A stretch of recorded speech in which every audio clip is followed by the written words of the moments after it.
Hello and welcome बच्चों। तो आज वापस पढ़ने वाले हैं, आगे न्यूमेरिकल्स करने वाले हैं आज नीट के। ठीक है, आज नीट के कुछ बढ़िया बढ़िया मज़ेदार न्यूमेरिकल करेंगे। ठीक है, ध्यान रखना क्या करने वाले हैं, न्यूमेरिकल। तो मिराकल होंगे आज। तो मिराकल करते हैं। सबसे फर्स्ट मिराकल आपके सामने प्रस्तुत है आपके वाइट बोर्ड पर, और वो मिराकल कुछ इस तरह से है भाई कि एक्स, ठीक है, और टी में रिलेशन दे रखा है भाई। एक्स समझ रहे हो ना, एक्स क्या है यहाँ पर, जो तुम एक्स समझ रहे हो वो एक्स नहीं है, ये एक्स है भाई, ये एक्स है आपका। क्या हो गया इसका, ये यहाँ पर एक्स जो तुम समझ रहे हो वो एक्स नहीं है, ये एक्स मतलब डिस्प्लेसमेंट है। ठीक है, तो डिस्प्लेसमेंट और अरे टाइम का रिलेशन दे रखा है बेसिकली आपको। क्या क्या दे रखा है, डिस्प्लेसमेंट और टाइम का रिलेशन दे रखा है आपको। ठीक है, और आपसे पूछ लिया, देखो ये है डिस्प्लेसमेंट। मत चल तू यार, मत चल, तूने कसम खा ही ली है ना, मार कर तूने कसम खा ली ना, तो तू मत चल, तो दूसरे से काम चला देंगे। ठीक है, तो डिस्प्लेसमेंट और टाइम का रिलेशन दे रखा है। तो डिस्प्लेसमेंट और टाइम का कुछ रिलेशन इस तरह से है, x equals to t plus 5 की पावर -1। अब आपको कुछ ऑप्शन दे रखे हैं भाई, ऑप्शन दे रखे हैं। ऑप्शन ये है कि वेलोसिटी और टाइम में क्या रिलेशन होगा।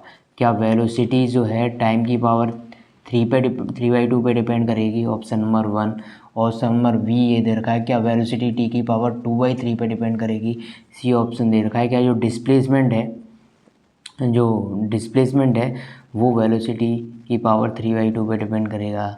सी दे रखा है। ऐसे 4 ऑप्शन दे रखे हैं। ठीक है, डिस्प्लेसमेंट मतलब जो एक्सेलरेशन है, सॉरी एक्सेलरेशन जो है, हाँ हाँ हाँ हाँ हाँ हाँ हाँ हाँ हाँ हाँ हाँ, इसने बोला है कि एक्सेलरेशन जो है, एक्सेलरेशन डिपेंड करेगा v की पावर 3/2 पे। बी ऑप्शन दे रखा है, जो एक्सेलरेशन है वो डिपेंड करेगा 2/3 पे। जो एक्सेलरेशन है वो डिपेंड करेगा डिस्टेंस, जो यहाँ पर x है, जो यहाँ पर x है, और x से आप समझ रहे हो ना, वो x समझ लेना। और यहाँ पर a जो डिपेंड करेगा वो डिस्टेंस के होल के ऊपर। ठीक है, इस तरह से कुछ आपको ऑप्शन दे रखे हैं। तो और ऑप्शन में से आपको ये रिलेशन निकालने हैं। तो ये वाले पहले आप अब नोट करके रख लो, ये नोट करके रख लो। अभी इसको सॉल्व करना स्टार्ट करते हैं। क्या करते हैं, स्टार्ट। तो पहले इसकी निकालते हैं velocity, v equals to dx/dt। तो यहाँ से यदि इसका डिफ्रेंशिएशन यदि आप करो तो भी कमाल की बात है। वो डिफ्रेंशिएशन क्या आएगा ये बताओ मुझे। तो इसका डिफ्रेंशिएशन जो आएगा -1 t+5 की पावर -2, क्योंकि x की पावर n का जो डिफ्रेंशिएशन होता है n x⁻n−1 होता है। लेकिन याद रखना ये n नहीं है अंदर, सिर्फ t होता है, सिर्फ t⁻−t होता, तब तो इसका डिफ्रेंशिएशन t⁻1 मतलब -t⁻2 हो जाता। लेकिन क्योंकि यहाँ पे t+5 है तो मल्टीप्लाई करना पड़ता है इसका जो अंदर पूरी टर्म है ना उसकी डिफ्रेंशिएशन से। उसका डिफ्रेंशिएशन क्या है, t का डिफ्रेंशिएशन 1 प्लस 5 का डिफ्रेंशिएशन 0, तो इससे मल्टीप्लाई भी किया हुआ है। लेकिन मल्टीप्लाई करने से कोई फ़र्क नहीं पड़ेगा क्योंकि वो 1 आ रही है वैल्यू, तो 1 से मल्टीप्लिकेशन को कोई फ़र्क नहीं पड़ेगा। तो यहाँ से अपना v की वैल्यू आ गई भाई -1/t+5 का होल स्क्वायर, ऐसे लिख सकता हूँ। अब मुझे एक्सेलरेशन निकालना है, तो dv/dt वैल्यू ये आएगी। अब इसका डिफ्रेंशिएशन करना पड़ेगा तुम्हें इस वाली टर्म का। तो इसका डिफ्रेंशिएशन क्या है, -1 तो पहले से ही, तो -2 इधर आ जाएगा, t+5 की पावर -3। आया मतलब। तो यहाँ से एक्सेलरेशन जो आया 2t+5 की पावर-3। अच्छा, यहाँ पर अब ये पूछ रहा है कि जो एक्सेलरेशन है किसके प्रोपोर्शनल है, किसके प्रोपोर्शनल है, ऐसे पूछ रहा है। ये आपसे वैल्यू नहीं पूछ रहा भाई, ये आपसे ये वैल्यू नहीं पूछ रहा है, पहली बात समझ लो। ये आपसे ये वैल्यू नहीं, बिल्कुल नहीं पूछ रहा है। ऐसे नहीं पूछ रहा कि इसकी डायरेक्ट वैल्यू बताओ। ठीक है, तो वैल्यू नहीं पूछ रहा तो इसका कोई मतलब नहीं है, यहाँ पे प्रोपोर्शनल का साइन लगाओ। इसका भी कोई मतलब नहीं है, इसमें यहाँ पर डायरेक्ट प्रोपोर्शनल का साइन लगाओ। अब मुझे बताओ वेलोसिटी और एक्सेलरेशन में क्या रिलेशन है, दोनों को कोरिलेट करो। तो ऐसा करता हूँ मैं, ये वेलोसिटी है v इक्वल्स टू t+5 की पावर-2, यही है ना वेलोसिटी। तो इसके दोनों साइड 3/2 कर देता हूँ। तो t+5 की पावर-2 इंटू 3/2, पावर 3/2 कर दी, 2 कट गया, तो 3/2 की वैल्यू जो आई t+5 की पावर -3, यही वैल्यू आई। अब इन दोनों को कंपेयर करो, प्रोपोर्शन लगाओ, यहाँ पे प्रोपोर्शन लगाओ, ठीक है, प्रोपोर्शन लगाओ, क्योंकि -1 मैंने हटा दिया ना, इसलिए हटा दिया क्योंकि ये पूछ रहा था कैसे डिपेंड कर रहा है उस पर, ये डायरेक्ट वैल्यू नहीं पूछ रहा। तो ये बात, अब देखो क्या एक्सेलरेशन और वेलोसिटी अब दोनों बराबर हो गए, ये देखो ये वेलोसिटी है और ये एक्सेलरेशन, t + 5 की पावर -3 हो गई और ये भी t + 5 की पावर -3। मतलब ये राइट हैंड साइड को कंपेयर किया तो लेफ्ट हैंड साइड को भी कंपेयर कर सकते हैं, मतलब एक किसके प्रोपोर्शनल है, v⁴ के। Any doubt? हाँ, नहीं डाउट बच्चों, नो डाउट ना, तो कोई डाउट होना भी नहीं चाहिए, इसमें है ही क्या ऐसा, इसमें है ही क्या ऐसा कि जिसमें तुम्हें डाउट आ जाए यार। अब एक्सेलरेशन, जो एक्सेलरेशन है उसकी डिस्टेंस से देखते हैं, डिस्टेंस से क्या रिलेशन है उसका। तो एक्सेलरेशन किसके प्रोपोर्शनल है, t + 5 की पावर -3 के। और डिस्टेंस किससे प्रोपोर्शनल है या फिर इक्वल है, डिस्टेंस प्रोपोर्शनल है t की पावर -5 के। ठीक है, अब मैं क्या करता हूँ, इस डिस्टेंस में क्यूब कर लेता हूँ, तो x की पावर क्यूब इक्वल टू है t + 5 की पावर -3। ठीक है, अब दोनों चीज़ बराबर हो गई, मतलब a प्रोपोर्शनल है भाई x³ के, क्योंकि ये दोनों राइट हैंड साइड बराबर कर ली तो लेफ्ट हैंड साइड भी बराबर कर सकता हूँ। तो यहाँ पर ये a प्रोपोर्शनल है x³ के, मतलब ये ऑप्शन करेक्ट है एंड ये ऑप्शन करेक्ट है, मल्टीपल करेक्ट मैंने इसको बना दिया, क्योंकि जो लास्ट वाला ऑप्शन था नीड में एक्चुअली में ये -2 आया था, डिस्टेंस की पावर -2 आया था, तो वो इनकरेक्ट हो जाता क्योंकि ये क्यूब पे डिपेंड कर रहा है। तो अब ये बात आप समझ गए, मतलब इसमें 2 ऑप्शन करेक्ट है, ये भी करेक्ट है, ये भी करेक्ट है, दो करेक्ट ऑप्शन होगा इसके अंदर। ठीक है ना बच्चे, ठीक है ना। नेक्स्ट क्वेश्चन आपके लिए पेश है कुछ आपके वाइट बोर्ड पर। ठीक है, आपके वाइट बोर्ड पे एक दूसरा क्वेश्चन इस तरह से पेश कर रहा हूँ मैं। ए particle start it's motion from rest under the action of constant force. एक पार्टिकल है वो अपना मोशन स्टार्ट कर रहा है जिस पे कांस्टेंट फोर्स लग रहा है। कांस्टेंट फोर्स लग रहा है मतलब क्या हुआ कि देखो किसी चीज़ पे कांस्टेंट फोर्स लग रहा है और उसका मास तो कांस्टेंट है, मास कांस्टेंट है, मास वेरी नहीं कर रहा है। यदि फोर्स कांस्टेंट है, मास कांस्टेंट है, तो ये बताना क्या चाह रहा है कि एक जो पार्टिकल है वो कैसे कैसे मोशन कर रहा है, कांस्टेंट एक्सेलरेशन से, क्योंकि यदि फोर्स कांस्टेंट मास कांस्टेंट तो क्या हो गया, एक्सेलरेशन कांस्टेंट हो गया। कांस्टेंट फोर्स लगने का मतलब ये यही बताना चाह रहा है कि ये ऐसा मोशन है जिसमें कांस्टेंट एक्सेलरेशन लग रहा है। ठीक है, ये बात समझ गए। If the distance covered in first 10 second is s1, पहले 10 सेकंड में इसने जो डिस्टेंस कवर करी वो s1 कवर करी। ठीक है, पहले 10 सेकंड में इसने s1 डिस्टेंस कवर करी and distance covered in first 20 second is s2, पहले 20 सेकंड में इसने जो डिस्टेंस कवर करी वो करी s2। ये समझ रहे हो ना, ये वाली s2 है, क्योंकि यहाँ तक टाइम लगा 10 सेकंड का, ये वाला टाइम 10 है, और इसने कहा इनिशियल से लेके फाइनल तक 20 सेकंड।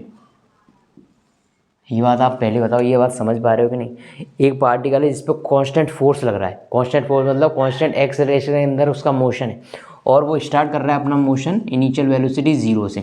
तो आपसे ये पूछ रहा है कि पहले 10 सेकंड में इसने s1 डिस्टेंस कवर करी, और अगले 20 सेकंड नहीं बोल रहा, ये बोल रहा है पहले 20 सेकंड में, पहले 10 सेकंड में s1 और पहले 20 सेकंड में s2, मतलब पहला 10 सेकंड ये हो गए और पहले 20 सेकंड ये हो गए। आपसे पूछा s1 और s2 में रिलेशन बताओ, कोई बड़ी बात नहीं है, अब कोई बड़ी बात नहीं है रे। इसमें टाइम दे रखा है और s की वैल्यू दे रखी है, तो कौन सा रिलेशन आपको लगाना चाहिए जिसमें टाइम भी आता हो, एस मतलब डिस्टेंस या डिस्प्लेसमेंट की बात भी होती है और इनिशियल वेलोसिटी की भी बात होती है, जो कि इसने दे रखी है 0। अब बताओ ऐसा कौन सा रिलेशन है भाई, सेकंड इक्वेशन है ना, S equal to UT plus half जुट्टी स्क्वायर। तो बताओ ये s1 की वैल्यू कितनी आएगी, s1 इक्वल टू यूटी तो 0 हो जाएगा क्योंकि u की वैल्यू 0 इनिशियली, वो 0 वेलोसिटी स्टार्ट, तो ये वाली term 0 plus half constant acceleration है। एक्सेलरेशन की वैल्यू मुझे पता नहीं है भाई, मुझे एक्सेलरेशन की वैल्यू पता नहीं है सीरियसली, लेकिन मुझे ये पता है कि एक्सेलरेशन कांस्टेंट है, तभी तो मैंने ये इक्वेशन लगा। ये इक्वेशन कब वैलिड होती है, जब एक्सेलरेशन कांस्टेंट हो, मतलब एक्सेलरेशन कांस्टेंट है कुछ भी हो। तो यहाँ से 10 स्क्वायर जब कर दोगे तो s1 की वैल्यू, मतलब ये पहले से 10 सेकंड में इसने कितनी डिस्टेंस कवर करी वो आ जाएगी। ऐसे ही जब s2 निकालनी होगी तो वही s इक्वल टू यूटी, मतलब पहले 20 सेकंड है ना, मतलब इनिशियल वेलोसिटी इसमें भी 0 प्लस हाफ। एक्सेलरेशन की वैल्यू मुझे नहीं पता, लेकिन इतना पता है कि वो कांस्टेंट है। अब ये पूछ रहा है S1 और S2 का रेशियो ले लो, दोनों को डिवाइड कर दो भाई। तो हाफ A 10 का स्क्वायर अपॉन हाफ A 20 का स्क्वायर, क्योंकि एक्सेलरेशन कांस्टेंट है मतलब दोनों वैल्यू सेम होंगी। तो S1 upon S2 equal to 100 upon 400 means S1 upon S2 equal to 1/4। Okay, S1 upon S2 equal to 1/4 मतलब S2 equal to 4S1। S2 equal to 4S1 मतलब ये जो डिस्टेंस ने कवर करी ये इतनी वाली डिस्टेंस की 4 गुना है भाई। ये S2 की वैल्यू इससे 4 टाइम्स है।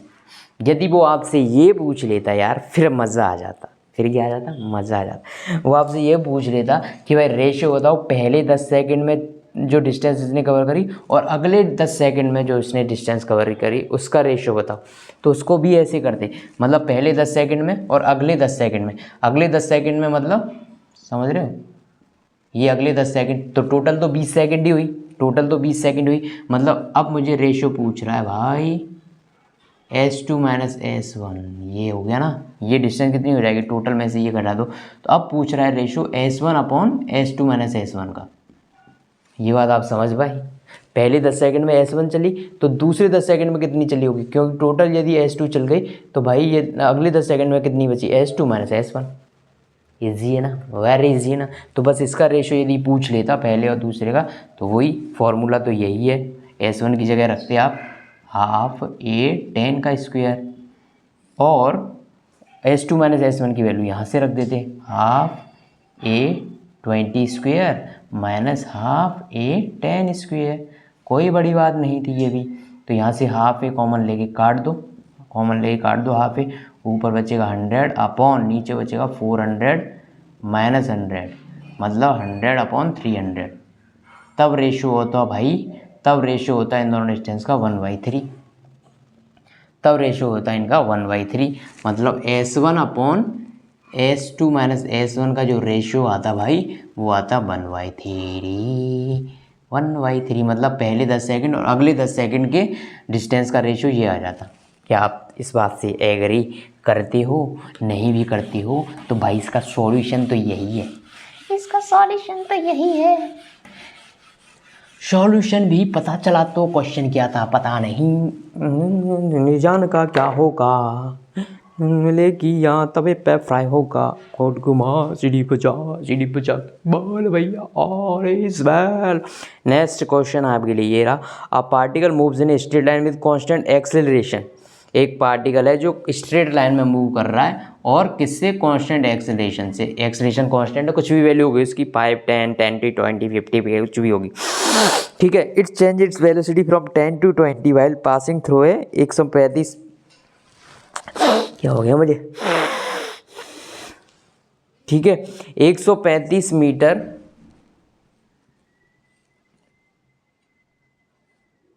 135 मीटर डिस्टेंस ये कवर कर रहा है, ठीक है।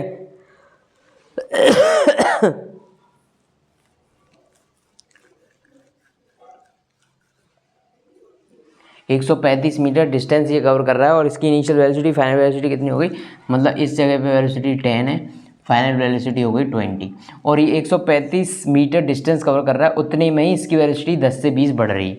135 देखो क्या बताना चाह रहा हूँ, ये इस वाले पॉइंट पे खड़ा हुआ था, ठीक है, इस वाले पॉइंट पे खड़ा हुआ नहीं है, इस वाले पॉइंट ये कहीं से चलता हुआ आ रहा है और ये मान लो एक पॉइंट इधर है, ये पॉइंट एक पॉइंट इधर है और एक पॉइंट वो रहा मैंने मार कर लिया वहाँ पर, एक पॉइंट ये जो मैंने ये डस्टर दिखाया वहाँ पर है, दूसरा पॉइंट ये मार्कर पर है। जब ये डस्टर पे था तब इसकी वेलोसिटी 10 थी, जब ये मार्कर पे पहुंचा तो इसकी वेलोसिटी 20 हो गई और इन दोनों के बीच में, डस्टर और मार्कर के बीच की डिस्टेंस कितनी है, 135 मीटर। तो आपसे ये पूछ रहा है कि इसको डस्टर से मार्कर तक पहुंचने में टाइम कितना लगा होगा। एक चीज़ ने बता दी कि एक्सेलरेशन कांस्टेंट है, मतलब जो इक्वेशन ऑफ मोशन है तीनों उनमें से कोई सी भी इक्वेशन लगा सकते हो आप, कोई भी इक्वेशन लगा सकते हो। तो ऐसी इक्वेशन कौन सी है भाई जिसमें डिस्टेंस भी आती हो, जिसमें ये वेलोसिटी इनिशियल और फाइनल दोनों आती है, तो बताओ भाई ऐसी कौन सी इक्वेशन है जिससे आप टाइम निकाल सको, जिससे आप टाइम निकाल सको। तो v square equals to u square plus 2as लगा दूँ क्या, v square equals to u square plus 2as लगा दूँ क्या यार, and v equals to u plus 80 लगा दूँ क्या यार। बताओ।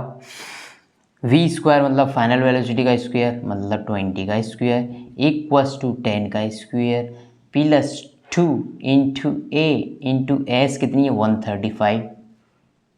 तो यहाँ से 400 minus 100 equals to 2 into a into F.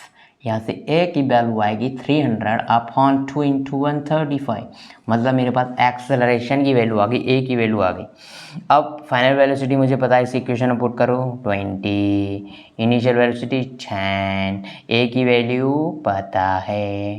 अरे बच्चे पता है। तो क्या टाइम नहीं निकाल दोगे यार अब तुम टाइम नहीं निकाल दोगे, इसमें बचा ही क्या अब बचा ही क्या, सब कुछ तो हो गया भाई ख़त्म।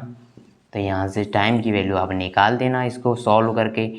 20 इंटू 2 इंटू 135 अपॉन 300 ठीक की वैल्यू ये आ रही। फाइनली इसको सॉल्व कर लेना यार, ये बात मुझसे करवाओगे तो ये आ जाएगी t equal to 18 second. t equal to 18 second, 18 second value आ जाएगी इसकी। ठीक है। ये आपको सॉल्व करने में कोई दिक्कत तो नहीं हो रही? सॉल्व करने 1.8 आएगी यार, 1.8 आएगी ना यार।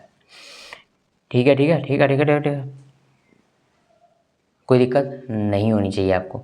ये बात आप समझ गए ना, इसमें कोई दिक्कत डाउट तो नहीं था आपको? ये कुल मिला के आपको ऐसे ही सॉल्व करना था, इतनी सी बात थी, इतनी सी बात है। यहाँ से जो भी वैल्यू आपकी, मैंने हो सकता है कि जल्दीबाजी में आंसर कुछ गलत निकाल दिया, लेकिन आप समझ गए ना भाई, समझ गए ना यार, इसको सॉल्व करने का तरीका समझ गए ना यार। इसमें करना ही क्या था, कुछ नहीं करना था, बस यही टाइम पास की बातें हैं। Are distance travelled by particle starting from rest and moving with acceleration the third second is. अच्छा भाई, इसने तो मज़े ही कर दिए। एक पार्टिकल जो रेस्ट से स्टार्ट कर रहा है, इनिशियल वेलोसिटी 0 है भाई, रेस्ट से स्टार्ट कर रहा है, एक्सेलरेशन कितना है इसका 4/3 मीटर पर सेकेंड स्क्वायर, ये इसका एक्सेलरेशन है। आपसे पूछ ली क्या, छोटी हल्की फुल्की बात पूछ ली, किसने थर्ड सेकंड में कितनी डिस्टेंस कवर करी होगी भाई। nth सेकंड में डिस्टेंस का फॉर्मूला u+a/2 2n-1। सर ये कहाँ से आ गया? ये मैं डेराइव भी करा चुका हूँ, पिछले लेक्चर देखने पड़ेंगे इसके लिए आपको। सारे के सारे लेक्चर देखोगे तो बीच में पता चलेगा कि भाई इसका डेरिवेशन भी करा चुका हूँ मैं। तो इसका डेरिवेशन जो था nth सेकंड में डिस्टेंस का u+a/2 2n-1, u मतलब इनिशियल वेलोसिटी होगी 0 है, a/2 a मतलब एक्सेलरेशन जो कि 4/3 है, और 2 तो इस फॉर्मूले में है। 2n-1 इसने कौन से सेकंड में पूछ ली? थर्ड सेकंड में। थर्ड सेकंड में कितनी डिस्टेंस कवर करी इसने? तो 4/6 इंटू 3 2 6 मतलब 5, s इक्वल टू 20/6 मतलब 10/3। बस यही डिस्टेंस है जो इसने थर्ड सेकंड में कवर करी। अब ये कोई सी भी सेकंड पूछ ले, सेकंड में, दूसरे सेकंड में कितनी डिस्टेंस, तो n की जगह 2 रख देना, थर्ड सेकंड में n की जगह 3, फोर्थ सेकंड में n की जगह 4, 5 सेकंड मतलब n की जगह 5, 5 सेकंड में समझ रहे हो ना, मतलब फिफ्थ सेकंड में कितनी डिस्टेंस कवर करी, इसका मतलब समझते हो आप? मैं समझा देता हूँ भाई। मैं मान लेता हूँ एक पार्टिकल कांस्टेंट एक्सेलरेशन से मूव कर रहा है, इसने फर्स्ट सेकंड में जो डिस्टेंस कवर करी, एक सेकंड में वो इतनी करी, ठीक है। पहले 2 सेकंड में इसने इतनी करी भाई, 2 सेकंड में। तो मैं आपसे पूछूं इसने दूसरे सेकंड में कितनी डिस्टेंस करी, सेकंड में कितनी करी? तो भाई यदि मैं इस डिस्टेंस को मानता हूँ s2 तो इसको मानता हूँ s1, तो कितनी डिस्टेंस इसने दूसरे सेकंड में कवर करी? तो भाई s1 minus s2। Second second में कौन सी करी? जो पहले सेकंड ख़त्म हुआ और जब दूसरे सेकंड तक ये पहुंचा, उसके बीच में जो डिस्टेंस ट्रेवल करी गई थी वही डिस्टेंस थी जो उसने सेकंड में कवर करी, मतलब दूसरे सेकंड में कवर करी। समझ रहे हो? मतलब s1 minus s2। Okay, are you getting the idea कि f। अच्छा, ये मैंने डेरिवेशन करा दिया था nth सेकंड का, आप देखना इसको, आपको पता चल जाएगा डेरिवेशन से कैसे मैं डायरेक्ट फॉर्मूला लगा रहा हूँ अभी। अब मैं कैसे डायरेक्ट फॉर्मूला लगा के इसको उड़ा रहा हूँ। A particle moving x axis at acceleration f at time t given by, okay, f equals to f0। अच्छा, यहाँ पे f है क्या? f क्या है? एक्सेलरेशन है भाई, और ये है भाई टाइम। जो स्मॉल t है ना वो टाइम है, और एफ है जो एक्सेलरेशन है, ऐसा भी कमाल हो जाता है। ये है टाइम। ठीक है, टाइम और एक्सेलरेशन में रिलेशन आपको दे रखा है, इस तरह से ये पता चल रहा है। और यहाँ पे एफ नॉट और capital T, f not and capital T both are constant, f not and capital T both are constant and small t is time and f is acceleration. The particle at t equal to zero है zero velocity. Time यदि zero है उस time पर velocity इसकी zero है, इसने ये बता दिया आपको।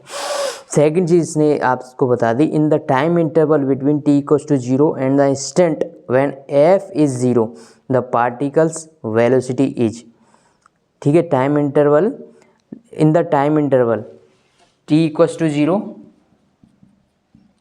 और जहाँ पर एफ ज़ीरो हो जाएगा उसमें बताओ कि इस पार्टिकल की वेलोसिटी कितनी है। तो वेलोसिटी निकालने का तरीका क्या है, यदि एक्सेलरेशन दे रखा हो तो इजी तरीका है ना यार, इजी एक ही तरीका है।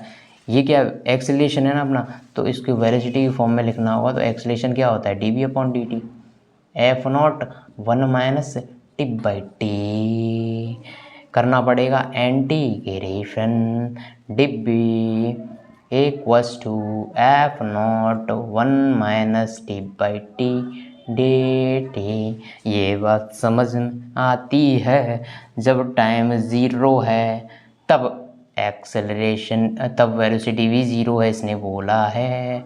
जब टाइम टी हो गया तो मैं मानता हूँ वेलोसिटी भी हो गई, जब टाइम टी हो गया तो वेलोसिटी भी हो गई। तो इसमें अब मैं देखता हूँ कि आगे क्या होता है, इसमें मैं करता हूँ तो v आएगा इधर, तो 0 से 20 की लिमिट, उसका इंटीग्रेशन होगा f not t minus f not y t t square by to.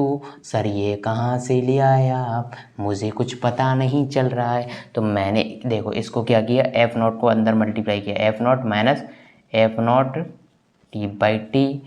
ठीक है ना। अब इस पूरे का करना है इंटीग्रेशन डी टी के रेस्पेक्ट में, तो इसका क्या हो जाएगा, कांस्टेंट है तो एफ नॉट इंटू टी, और f not y capital T constant है भाई, इसने बता दिया कैपिटल टी कांस्टेंट है, तो कैपिटल टी और टी का integration T square by to, 0 से 2 लिमिट लगा दूंगा तो v, यहाँ से v माइनस ज़ीरो लिमिट, तो f not t minus f not y t t square by two. ये तो हो गई जब टी पुट किया, जब ज़ीरो पुट करूँगा तो 0 माइनस ज़ीरो मतलब ये 0, तो वेलोसिटी हो जाएगी इसकी F not t minus f not by T square by to.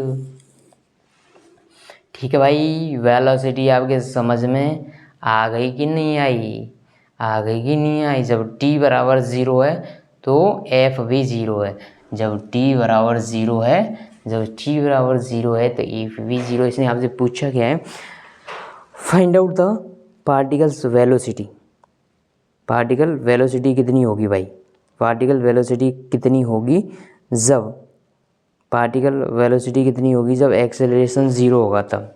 तो भाई एक्सेलरेशन है क्या, ये रहा एक्सेलरेशन, एक्सेलरेशन को ज़ीरो करो यार, एक्सेलरेशन को ज़ीरो करो तो f not minus f not t by T को ज़ीरो करो, तो यहाँ से जो टी की वैल्यू आएगी ना यार, यहाँ से जो टी की वैल्यू आएगी ना यार, वो कितनी आएगी, f not t upon t, f not से एफ नॉट चला जाएगा तो t equals to capital T. तो वेलोसिटी किस टाइम पे पूछी, जब इसका एक्सेलरेशन ज़ीरो हो, तो भाई इसमें पुट कर दो एफ नॉट टी की जगह capital T minus f not t, और इस टी की जगह कैपिटल टी का square by two, velocity equals to f not t minus f not t by two, यहाँ से वैल्यू आएगी f not t by two. Answer कौन सा स्वर, आंसर। कुल मिला के क्वेश्चन को मुझे आपको वापस समझाना पड़ेगा, मैं जानता हूँ इस बात को, तो इसको मैं बताता हूँ आपको। देखो इसने क्या बताया आपको कि आपको वेलोसिटी निकालनी है इस पार्टिकल की, जिसका रिलेशन दे रखा है एक्सेलरेशन और टाइम के बीच में। यहाँ पर एफ नॉट कॉन्स्टेंट है और कैपिटल टी कॉन्स्टेंट है, स्मॉल टी टाइम है और ये वाला एफ जो है वो एक्सेलरेशन है। ये सारी चीज़ें बता दी।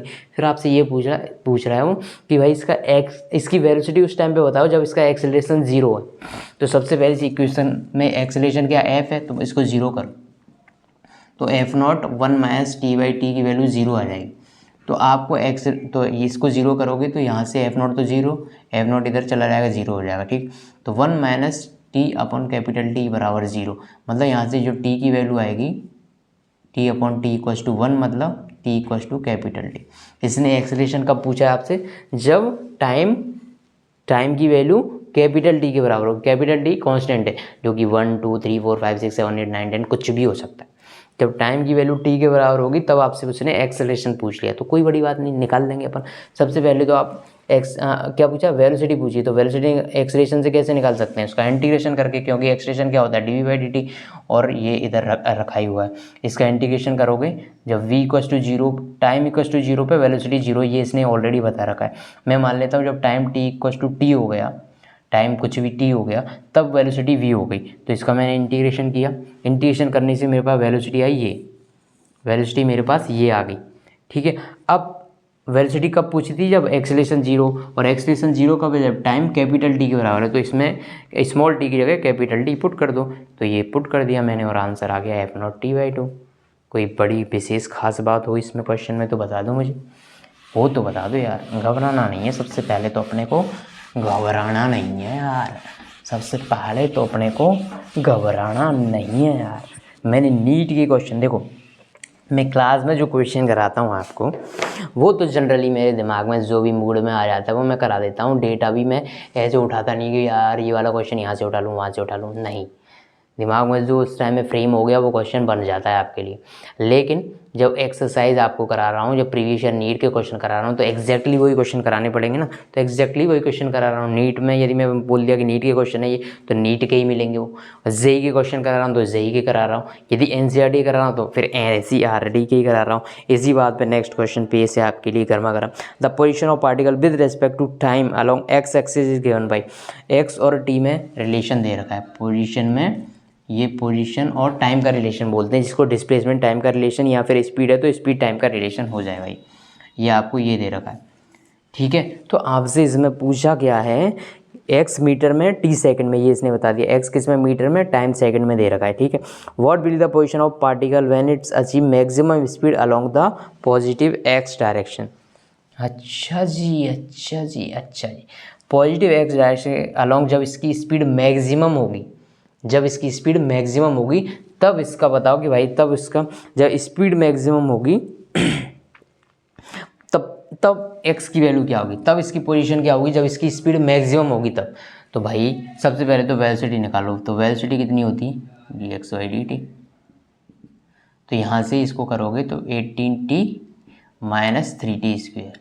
अब मज़ा तो अब आएगा यार, वेलोसिटी तो आपने निकाल ली, लेकिन ये आपसे पोजीशन पूछ रहा है, मतलब एक्स की वैल्यू पूछ रहा है, मतलब डिस्प्लेसमेंट या डिस्टेंस कुछ भी हो वो वैल्यू पूछ रहा है, कब, जब इसकी वेलोसिटी मैक्सिमम हो। अब वेलोसिटी मैक्सिमम कैसे करोगे यार, थोड़ी सी मैथमेटिक्स है इसमें।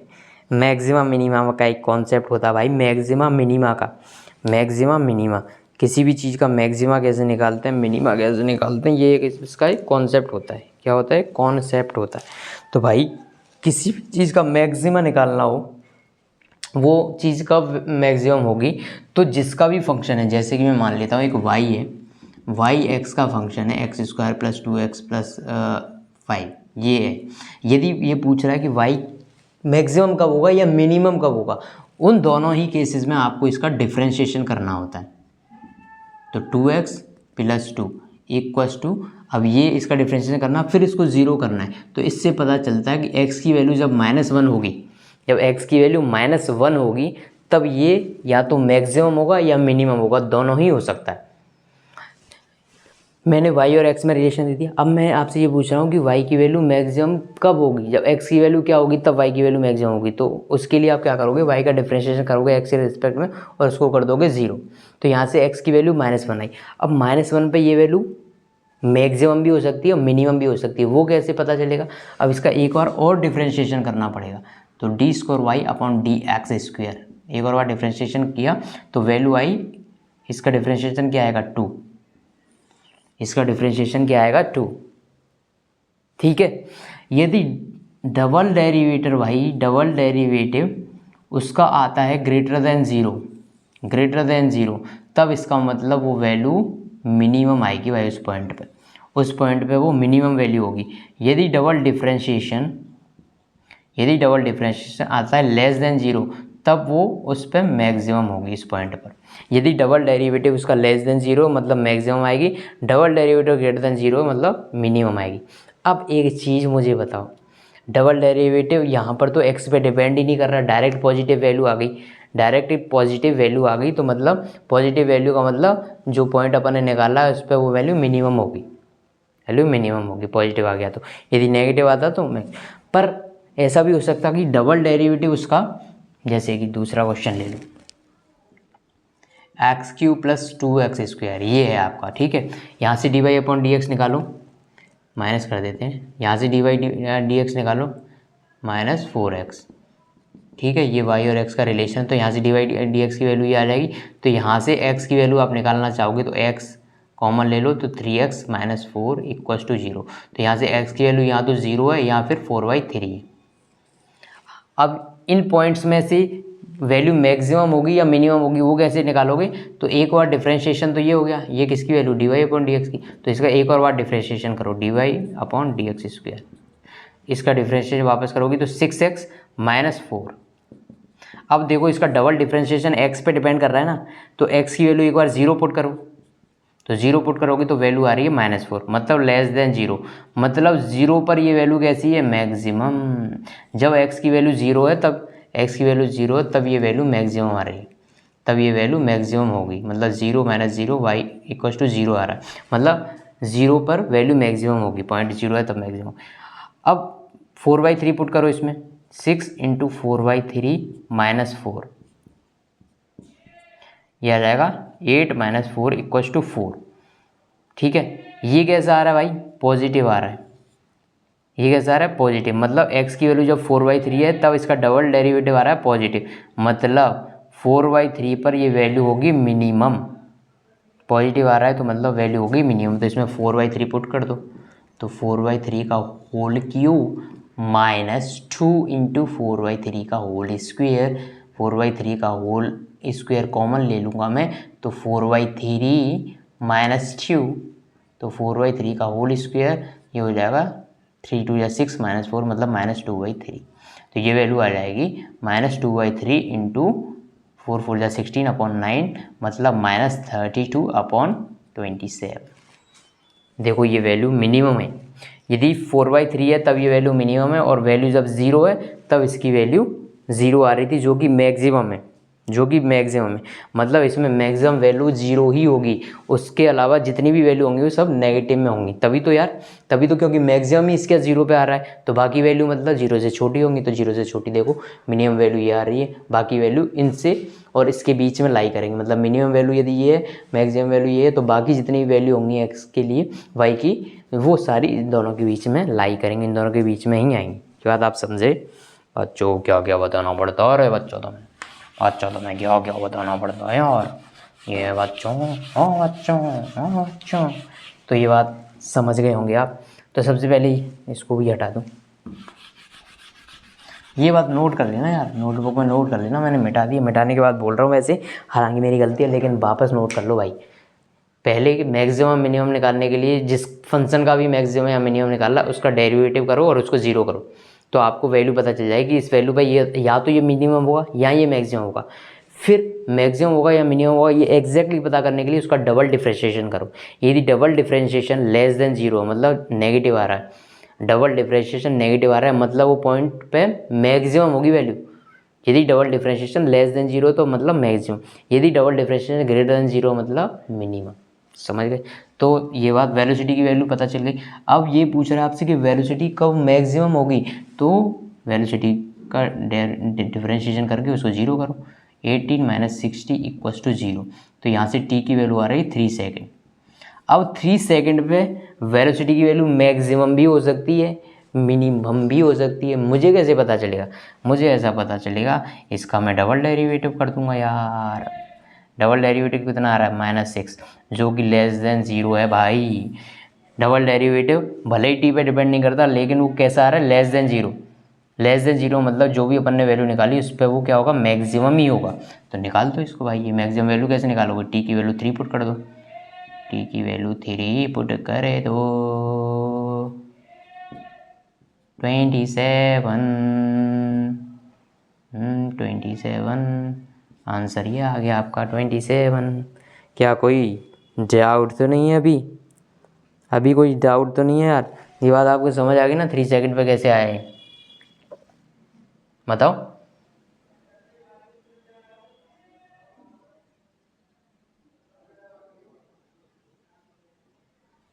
बच्चों ये बात आपको समझ आ गई ना, ये कैसे करा अपन ने, ये बात समझ गए आप, मैं आंसर कैसे आया ये समझ गए, कोई दिक्कत तो नहीं है? ठीक है, कैलकुलेशन मिस्टेक हो तो आप देख लेना, लेकिन मैंने आपको जो कॉन्सेप्ट बताया वो आपके क्लियर कट समझ में आया ना, क्लियर कट समझ में आया ना, क्लियर कट समझ में आया ना? ठीक है, वेलोसिटी मैक्सिमम कब होगी, किस पॉइंट पे मैक्सिमम होगी वो मैंने बता दिया आपको, निकालने का तरीका कैसे निकालते हैं। ठीक है, और फिर उसको मैक्सिमम होगी या मिनिमम होगी ये वाली बात कैसे फाइंड आउट करते हैं ये भी मैंने बता दिया। तो आखिरकार आपको ये बात समझ में आ जानी चाहिए। ठीक है, नेक्स्ट क्वेश्चन देखें अभी अपन, नेक्स्ट क्वेश्चन आपके लिए आपकी कंप्यूटर स्क्रीन पर ये रहा, if A car at rest accelerate uniformly at speed of 144 kilometre per hour in 20 second it covers A distance of. अच्छा जी, एक कार है वो रेस्ट से स्टार्ट कर रही है, मतलब u = 0 है, एक कार रेस्ट से स्टार्ट कर रही है और एक पॉइंट पे जाके उसकी वेलोसिटी हो गई 144 किलोमीटर पर आवर। ठीक है, एक पॉइंट पर जाके उसकी जो वेलोसिटी हो गई 144 किलोमीटर पर आवर कितने सेकंड में हो गई, 20 सेकंड में। 20 सेकंड में ये वेलोसिटी इसने कवर कर ली। तो आपसे पूछ रहा है कि भाई इसने डिस्टेंस कितनी कवर करी होगी। तो सबसे पहले देखो ये सेकंड में दे रखा है, ये इसमें दे रखा है, और डिस्टेंस की जो वैल्यू ऑप्शन में दे रखी है वो मीटर में दे रखी है। तो ये अपने को किलोमीटर पर आवर तो नहीं चाहिए, इसको मीटर पर सेकेंड में कन्वर्ट करना पड़ेगा। तो मीटर पर सेकेंड में कन्वर्ट करने के लिए, किलोमीटर के लिए तो 1000 करोगे तो मीटर में हो जाएगा, और ये 60 × 60 ये हो जाएगा सेकेंड में। ये दो कट जाएंगी चीज़ें, तो 144 × 10/36। तो यहाँ से जब आप कन्वर्ट करोगे तो ये वैल्यू आ जाएगी मीटर पर सेकंड में, ऊपर मीटर नीचे सेकंड। तो ये अब याद रखना हमेशा, हर बार नहीं करेंगे अपन ऐसा हमेशा नहीं करना आपको। याद रखना है किलोमीटर पर आवर को यदि मीटर पर सेकंड में कन्वर्ट करना हो तो 5/18 का मल्टीप्लाई कर दो। यदि किलोमीटर पर आवर को मीटर पर सेकंड में कन्वर्ट करना हो तो 5/18 का मल्टीप्लाई कर दो। और यदि उल्टा करना हो, मीटर पर सेकंड को किलोमीटर पर आवर में कन्वर्ट करना हो तो 18/5 का, इसका उल्टा 18/5 का मल्टीप्लाई कर दो। समझ गया? तो ये हो जाएगा 18 × 8 = 144 होता है। ठीक है, तो यहाँ से ये वैल्यू आ जाएगी 40 मीटर पर सेकेंड। तो भाई इसकी जो फाइनल वेलोसिटी कितनी हो गई, 40 मीटर पर सेकेंड। इनिशियल वेलोसिटी ये थी, फाइनल वेलोसिटी ये थी, टाइम ये। आपसे डिस्टेंस पूछ ली, भाई ऐसा कौन सी इक्वेशन है जिसमें टाइम भी आता हो और ये इनिशियल फाइनल वेलोसिटी भी आती है और डिस्टेंस भी आती है? तो मुझे तो ये लगती है यार, S = ut + ½ at²। क्या आपको ये नहीं लगती? क्या आपको ये बात नहीं लगती क्या? बताओ बताओ बताओ।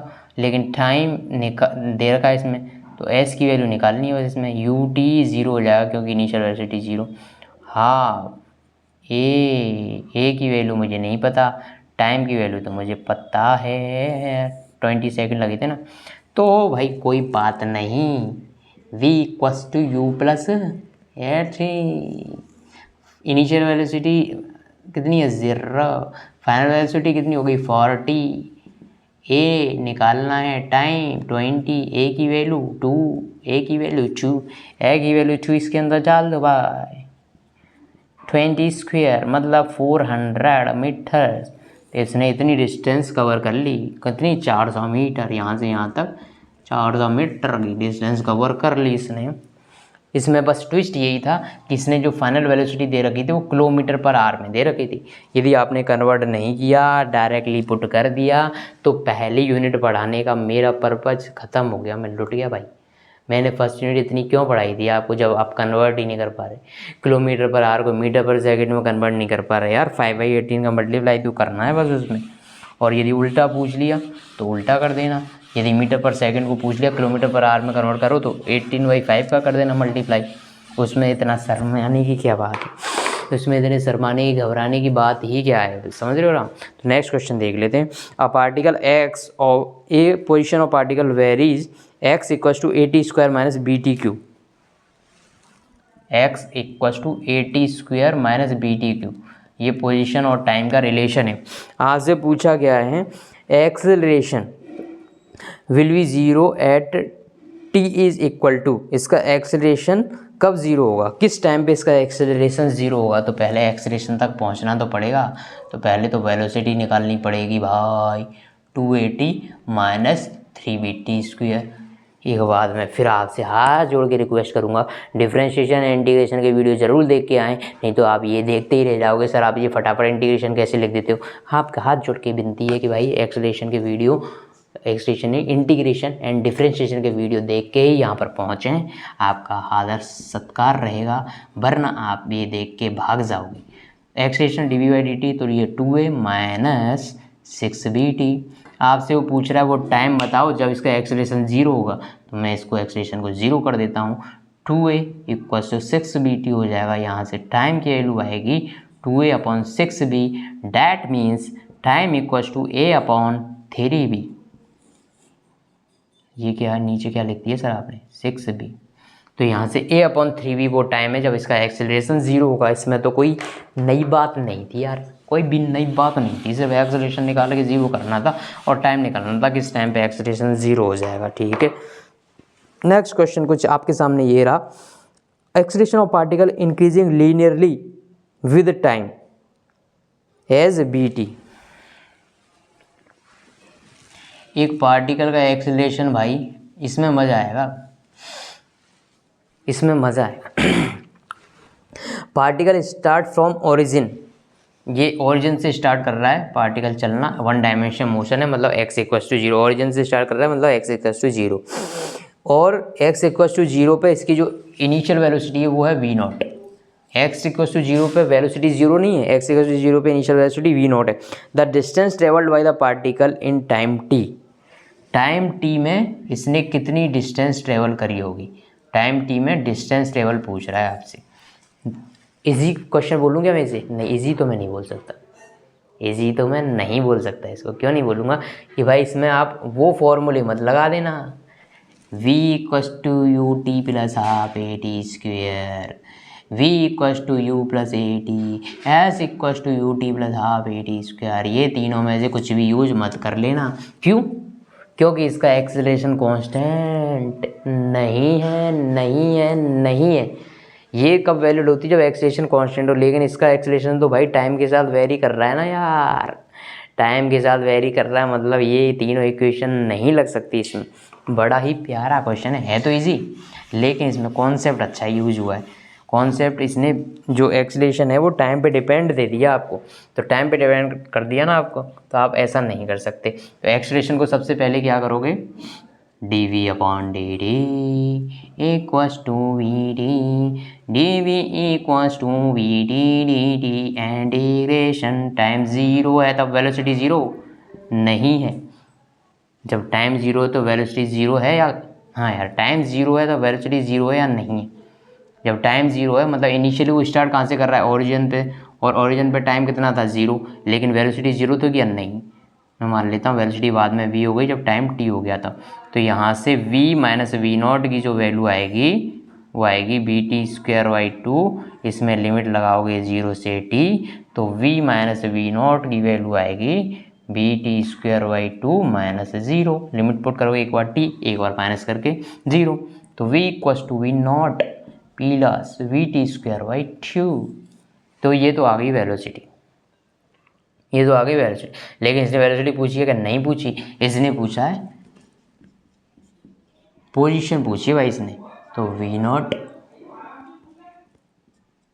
t²/t dx plus vt² /2 into dt, x की वैल्यू निकालनी है आपको भाई, एक्स की वैल्यू निकालनी है। तो एक्स इक्वस टू 0 है जब टाइम बराबर 0 है, जब टाइम टी हो गया तब एक्स इक्वल टू एक्स हो गया, कोई बात नहीं एक्स हो गया तो यहाँ से एक्स की limit 0 to x equal to v not T plus we T cube by 3 into 2 0 से t x minus 0 equal to v not T plus we T cube by 6 minus ये 0 पुट करोगे T की जगह तो 0 plus 0 मतलब 0 ही आएगा। तो x की वैल्यू क्या आई V not T plus we T cube by 6, ये इसका आंसर है V not T plus we T cube by 6। ये क्वेश्चन मुझे पता है कि आपको वापस मुझे आपको वापस समझाना पड़ेगा। क्यों समझाना पड़ेगा मैं बता देता हूँ, क्योंकि आप इसमें क्या करोगे भाई, आप इसमें डिस्टेंस आपसे पूछिए, ठीक है, तो आप इसमें ये वाले इक्वेशन लगाने की कोशिश करोगे, s equal to u t plus half e t square v equal to u plus a t, ठीक है, v square equal to u square plus 2 ऐसा लगाने की जैसे ही कोशिश करी आप तुरंत गलत हो जाओगे वहाँ पर। ये इक्वेशन तभी वैलिड होती है जब एक्सेलेरेशन कांस्टेंट हो, तो वो इक्वेशन तो नहीं लगेंगे। तो अपन जाएंगे बैक टू बेसिक्स पे जाएंगे। और बेसिक्स मतलब जो नॉर्मल फॉर्मूले होते हैं, एक्सेलेरेशन का formula D we upon D T, ठीक है, वेलोसिटी का formula D x by D T, इन फॉर्मूलों पे जाएंगे। और इसने पूछा क्या था आपसे, एक्स की वैल्यू पूछी थी जब टाइम टी होगा, जब टाइम टी हो गया तब एक्स की वैल्यू बताओ। इसने आपको क्या बताया कि पार्टिकल है जो स्टार्ट कहाँ से कर रहा है, ओरिजिन से, स्टार्ट ही ओरिजिन से कर रहा है, मतलब वहाँ पर टाइम उसके लिए कितना है 0। जब टाइम 0 है तब एक्स की वैल्यू 0 है, जब टाइम 0 है तो ओरिजिन पे, ओरिजिन मतलब एक्स की वैल्यू 0 इस जगह पे। लेकिन एक्स इक्वल टू 0 पर या फिर टाइम इक्वल टू 0 पर वेलोसिटी 0 नहीं है, वेलोसिटी कितनी है वी नॉट। इतना बस, ये चीज़ें एक साथ मैंने लिख दी, ये सब चीज़ें यहाँ से हटाओ, फिर तीनों चीज़ें एक ब्रैकेट में लिख दी। जब टाइम 0 है तब एक्स की वैल्यू तो 0 है लेकिन वेलोसिटी की वैल्यू वी नॉट है। अब बस इसको करो सॉल्व, तो ए की जगह क्या लिख सकते हो, ए क्या होता है D we upon D T equal to V T. तो D we upon D T का इंटीग्रेशन करेंगे, जब टाइम 0 है लिमिट क्या लगाएंगे, जब टाइम 0 है तब वेलोसिटी 0 नहीं है, कितनी है वेलोसिटी वी नॉट है। जब टाइम टी हो गया तो मैंने मान ली वेलोसिटी वी हो गई, तो यहाँ से मैंने इंटीग्रेशन किया तो वी डी वी का इंटीग्रेशन वी, लेकिन लिमिट लगाओगे डी वी का इंटीग्रेशन हो गया वी और लिमिट क्या लगाओगे वी नॉट से वी तक, यही लिमिट है। तो यहाँ से अंदर रखोगे तो v not minus v minus v not, यही मैंने लिखा। फिर बी टी का integration b t square by t, limit लगाओगे 0 से टी, तो एक बार इसमें टी पुट करोगे तो बी टी स्क्वायर बाई 2 आएगा, माइनस टी की जगह 0 पुट करोगे तो 0 हो जाएगा, तो b t square by t, ये आपका आंसर आया यहाँ पे वी का। तो वी और टी में रिलेशन आ गया, ए टी का रिलेशन था, अब मुझे वी टी का मिल गया। अब मुझे चाहिए क्या, एक्स का रिलेशन चाहिए। तो एक्स के लिए यहाँ पे वी होता क्या है d x by D t यहाँ पे पुट कर दो भाई, d x by D t put करोगे तो दोनों साइड इंटीग्रेशन हुई। जब टाइम 0 है तो x की वैल्यू 0 थी, यहाँ पर मैंने क्या किया था, जब टाइम 0 था तो v वेलोसिटी 0 नहीं थी, देखो जब टाइम 0 तो वेलोसिटी तो v नॉट है, लेकिन जब टाइम 0 था तब ये ओरिजिन से स्टार्ट कर रहा है, मतलब x इक्वल टू 0 से स्टार्ट कर रहा है। तो x इक्वल टू 0 से x लिमिट लगाओगे, जब इनिशियली जब टाइम 0 है तो x इक्वल टू x 0 है, जब टाइम t हो गया तो मैं मान लेता हूँ x हो गया। तो यहाँ से dx का इंटीग्रेशन x हो जाएगा, 0 से x लिमिट लगाओगे तो x आ जाएगी वैल्यू x माइनस 0, तो x ही लिख दिया मैंने 0 हटा के। ऐसे इसका इंटीग्रेशन v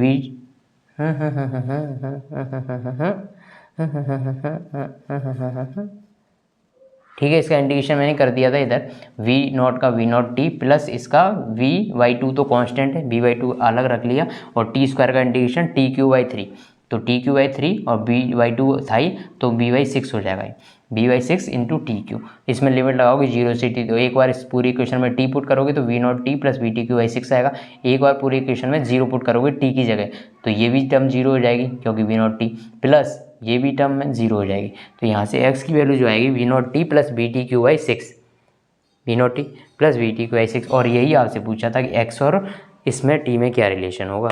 बस यही आपका स्वर हो जाएगा। कौन सा स्वर हो जाएगा, अनुस्वर हो जाएगा। सा रे गा मा पा दा नी सा रे गा मा पा दा नी सा रे गा मा दा नी सा रे गा मा शा रे गा मा नेक्स्ट क्वेश्चन आपके लिए ये रहा, velocity of train increases uniformly from 20 kilometer per hour to 60 kilometer per hour in 4 our.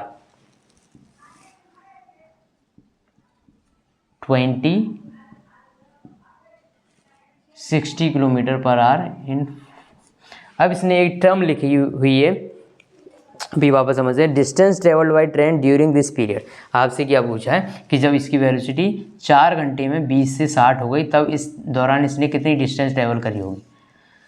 उसको समझने से पहले इसने एक वर्ड यूज़ किया है, the speed is increasing uniformly. Speed increase तो हो रही है, लेकिन कैसे? यूनिफॉर्मली। यूनिफॉर्मली होने का मतलब है कि इसका एक्सेलरेशन कांस्टेंट है। यदि वेलोसिटी इंक्रीज हो रही है लेकिन यूनिफॉर्मली, जितनी पहले 1 सेकंड में हुई उतनी ही दूसरे 1 सेकंड में होगी, उतनी ही तीसरे 1 सेकंड में होगी, उतनी ही चौथे 1 सेकंड में होगी, मतलब यूनिफॉर्मली इंक्रीज हो रही है। इसका मतलब ये हुआ कि हर टाइम पीरियड में वेलोसिटी का इंक्रीमेंट कांस्टेंट है, मतलब एक्सेलरेशन कांस्टेंट है। क्योंकि एक्सेलरेशन होता क्या है? v2 minus v1 upon t2 minus t1। मतलब velocity increment with respect to time. तो टाइम के साथ ये वैल्यू यदि कॉन्स्टेंटली इंक्रीज होती रहेगी तो इसको बोलेंगे यूनिफॉर्म एक्सेलरेशन का केस है। तो ये इसने बोला है, मतलब आपको क्या बता दिया कि एक्सेलरेशन कांस्टेंट है। एक्सेलरेशन कांस्टेंट है मतलब इक्वेशन ऑफ मोशन लगा सकते हो, ये याद रखना बस। इसीलिए इसने ऐसा बोला, यूनिफॉर्मली वर्ड इसीलिए यूज़ किया कि आप इक्वेशन लगा पाओ। तो यहाँ पे आपको निकालना क्या है? डी निकालना है यार।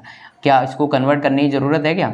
ये भी आवर्स में दे रखा है, ये किलोमीटर पर आवर में, तो कोई दिक्कत नहीं है। और यहाँ पे अपन जो डी की वैल्यू आएगी वो किलोमीटर में आ जाएगी। यदि ये मीटर में पूछता, क्वेश्चन में स्पेशली लिख के देता कि भाई मुझे जो वैल्यू चाहिए वो मीटर में चाहिए, जो डिस्टेंस की वैल्यू मीटर में चाहिए, तब आपको ये कन्वर्ट करनी पड़ती। पहले तो इसको भी सेकंड में कन्वर्ट करते, ये 60 × 60 करना पड़ता, ठीक है। और इसको करना पड़ता किलोमीटर पर आवर को मीटर पर सेकंड में, और इसको भी मीटर पर सेकंड में। तब ये तीनों वैल्यू जो ये मैंने ब्रैकेट में लिखी, ये तीनों वैल्यू यूज़ करते। लेकिन अभी इसकी ज़रूरत नहीं है, क्योंकि इसने जो डिस्टेंस है वो भी किलोमीटर में पूछी है। ये बात आप समझ गए यार। इसमें कौन सी इक्वेशन लगाऊं भाई, जिसमें टाइम भी दे रखा है, इनिशियल फाइनल वेलोसिटी भी दे रखी है।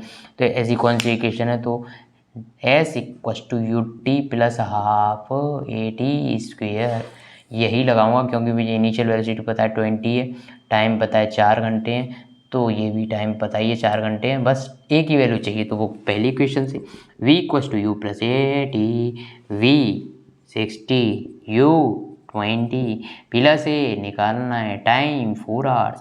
तो यहाँ पे आ जाएगा 40 = a × 4, a = 10 मीटर पर सेकंड स्क्वायर, नहीं किलोमीटर पर आर स्क्वायर। मीटर पर सेकंड स्क्वायर नहीं, किलोमीटर पर आर स्क्वायर। कैसे आया ये देखो, v - u = AT। ये v - u की यूनिट क्या होगी?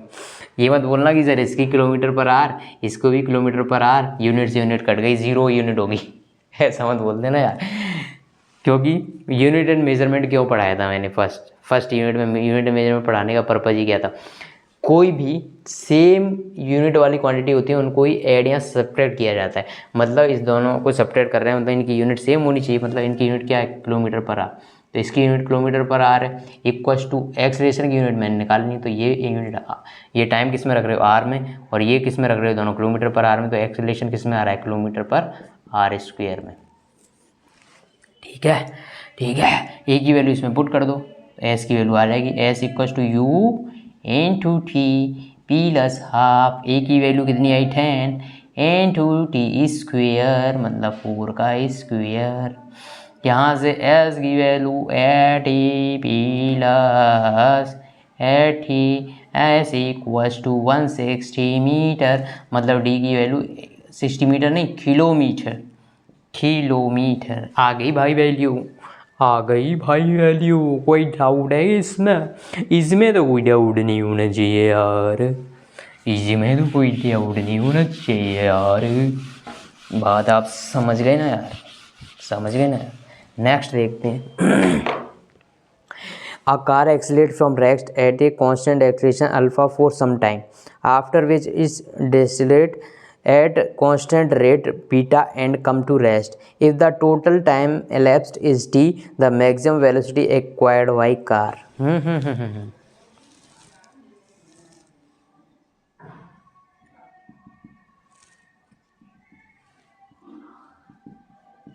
ये क्वेश्चन भाई जेई में भी आ चुका था पहले ये क्वेश्चन जेई में आ चुका था, फिर इसने नीट ने भी इसको कॉपी पेस्ट मार दिया, नीट ने भी इसको कॉपी पेस्ट कर ही दिया। इसमें कहा क्या था कि इसमें ऐसे बोला है कि एक कार है वो एक्सीलरेट करती है कुछ टाइम के लिए अल्फ़ा से, अल्फ़ा इसका एक्सेलरेशन है फिर इसके बाद में इसकी वेलोसिटी यहाँ पर कुछ v हो गई होगी। फिर इसने क्या किया, अब यहाँ तक एक्सेलरेशन किया, फिर उसने कुछ टाइम के लिए डीएक्सेलरेट करना स्टार्ट किया। अब इसकी वेलोसिटी डिक्रीज होगी, फाइनली इसकी वेलोसिटी 0 हो गई। अब ये टोटल टाइम जो लगा ना यहाँ से यहाँ तक, इनिशियल 0 से लेके फाइनल 0 तक, वो t लगा। आपसे ये पूछ लिया कि इसकी मैक्सिमम वेलोसिटी क्या होगी। अब ये मैक्सिमम वेलोसिटी क्यों होगी, मैं क्यों बोल रहा हूँ इसको मैक्सिमम वेलोसिटी, क्योंकि इसने पहले 0 से स्टार्ट किया, यूनिफॉर्म एक्सेलरेशन से स्टार्ट किया अल्फ़ा से, और मैक्सिमम जब वेलोसिटी जिसकी जो भी वेलोसिटी हो गई उसके बाद में इसने अपनी वेलोसिटी कम करना स्टार्ट किया, क्योंकि डी एक्सेलरेशन स्टार्ट कर दिया। क्या स्टार्ट कर दिया? डी एक्सेलरेशन स्टार्ट कर दिया। ये बात आप समझ के, तो इसकी वेलोसिटी यहीं पर मैक्सिमम होगी ना, क्योंकि इसके बाद तो इसने वेलोसिटी डिक्रीज़ करना स्टार्ट किया। तो ये वैल्यू आपसे पूछी हुई है कि ये वैल्यू कितनी होगी, इसकी वैल्यू होगी कितनी, v की वैल्यू। तो मैं मान लेता हूँ, अब ये तो हो गए। अब क्या मैं इसमें इक्वेशन ऑफ मोशन लगा सकता हूँ? बिल्कुल लगा सकता हूँ, क्योंकि इसमें भी यूनिफॉर्म एक्सेलरेशन है और इसमें भी यूनिफॉर्म डी एक्सेलरेशन है। तो मैं निकालता हूँ v की वैल्यू, तो v equals to u plus a t कर दूँ, ए टी नहीं कर सकता, टी तो ये पूरा टाइम है, तो मैं मान लेता हूँ यहाँ से यहाँ तक इसको t1 टाइम लगा और यहाँ से यहाँ तक इसको t2 टाइम लगा, कोई बात नहीं। तो ये t1 की वैल्यू आ गई। फाइनल वेलोसिटी निकालनी है भाई, 0 प्लस ए की वैल्यू एल्फा इंटू टाइम कितना लगा t1। ये वैल्यू मुझे निकालनी है, यही वैल्यू मुझे चाहिए भाई, यही वैल्यू मुझे चाहिए, याद रखना v की वैल्यू ही चाहिए। लेकिन t1 तो दे ही नहीं रखा क्वेश्चन में, t1 को हटाना पड़ेगा और t को लाना पड़ेगा। कैसे लाऊं मैं देखते हैं। अब मैं क्या करता हूँ, इस वाले मोशन के लिए यहाँ से लेके यहाँ तक के लिए वापस v equals to u plus a t लगाता हूँ, v equals to u plus a T.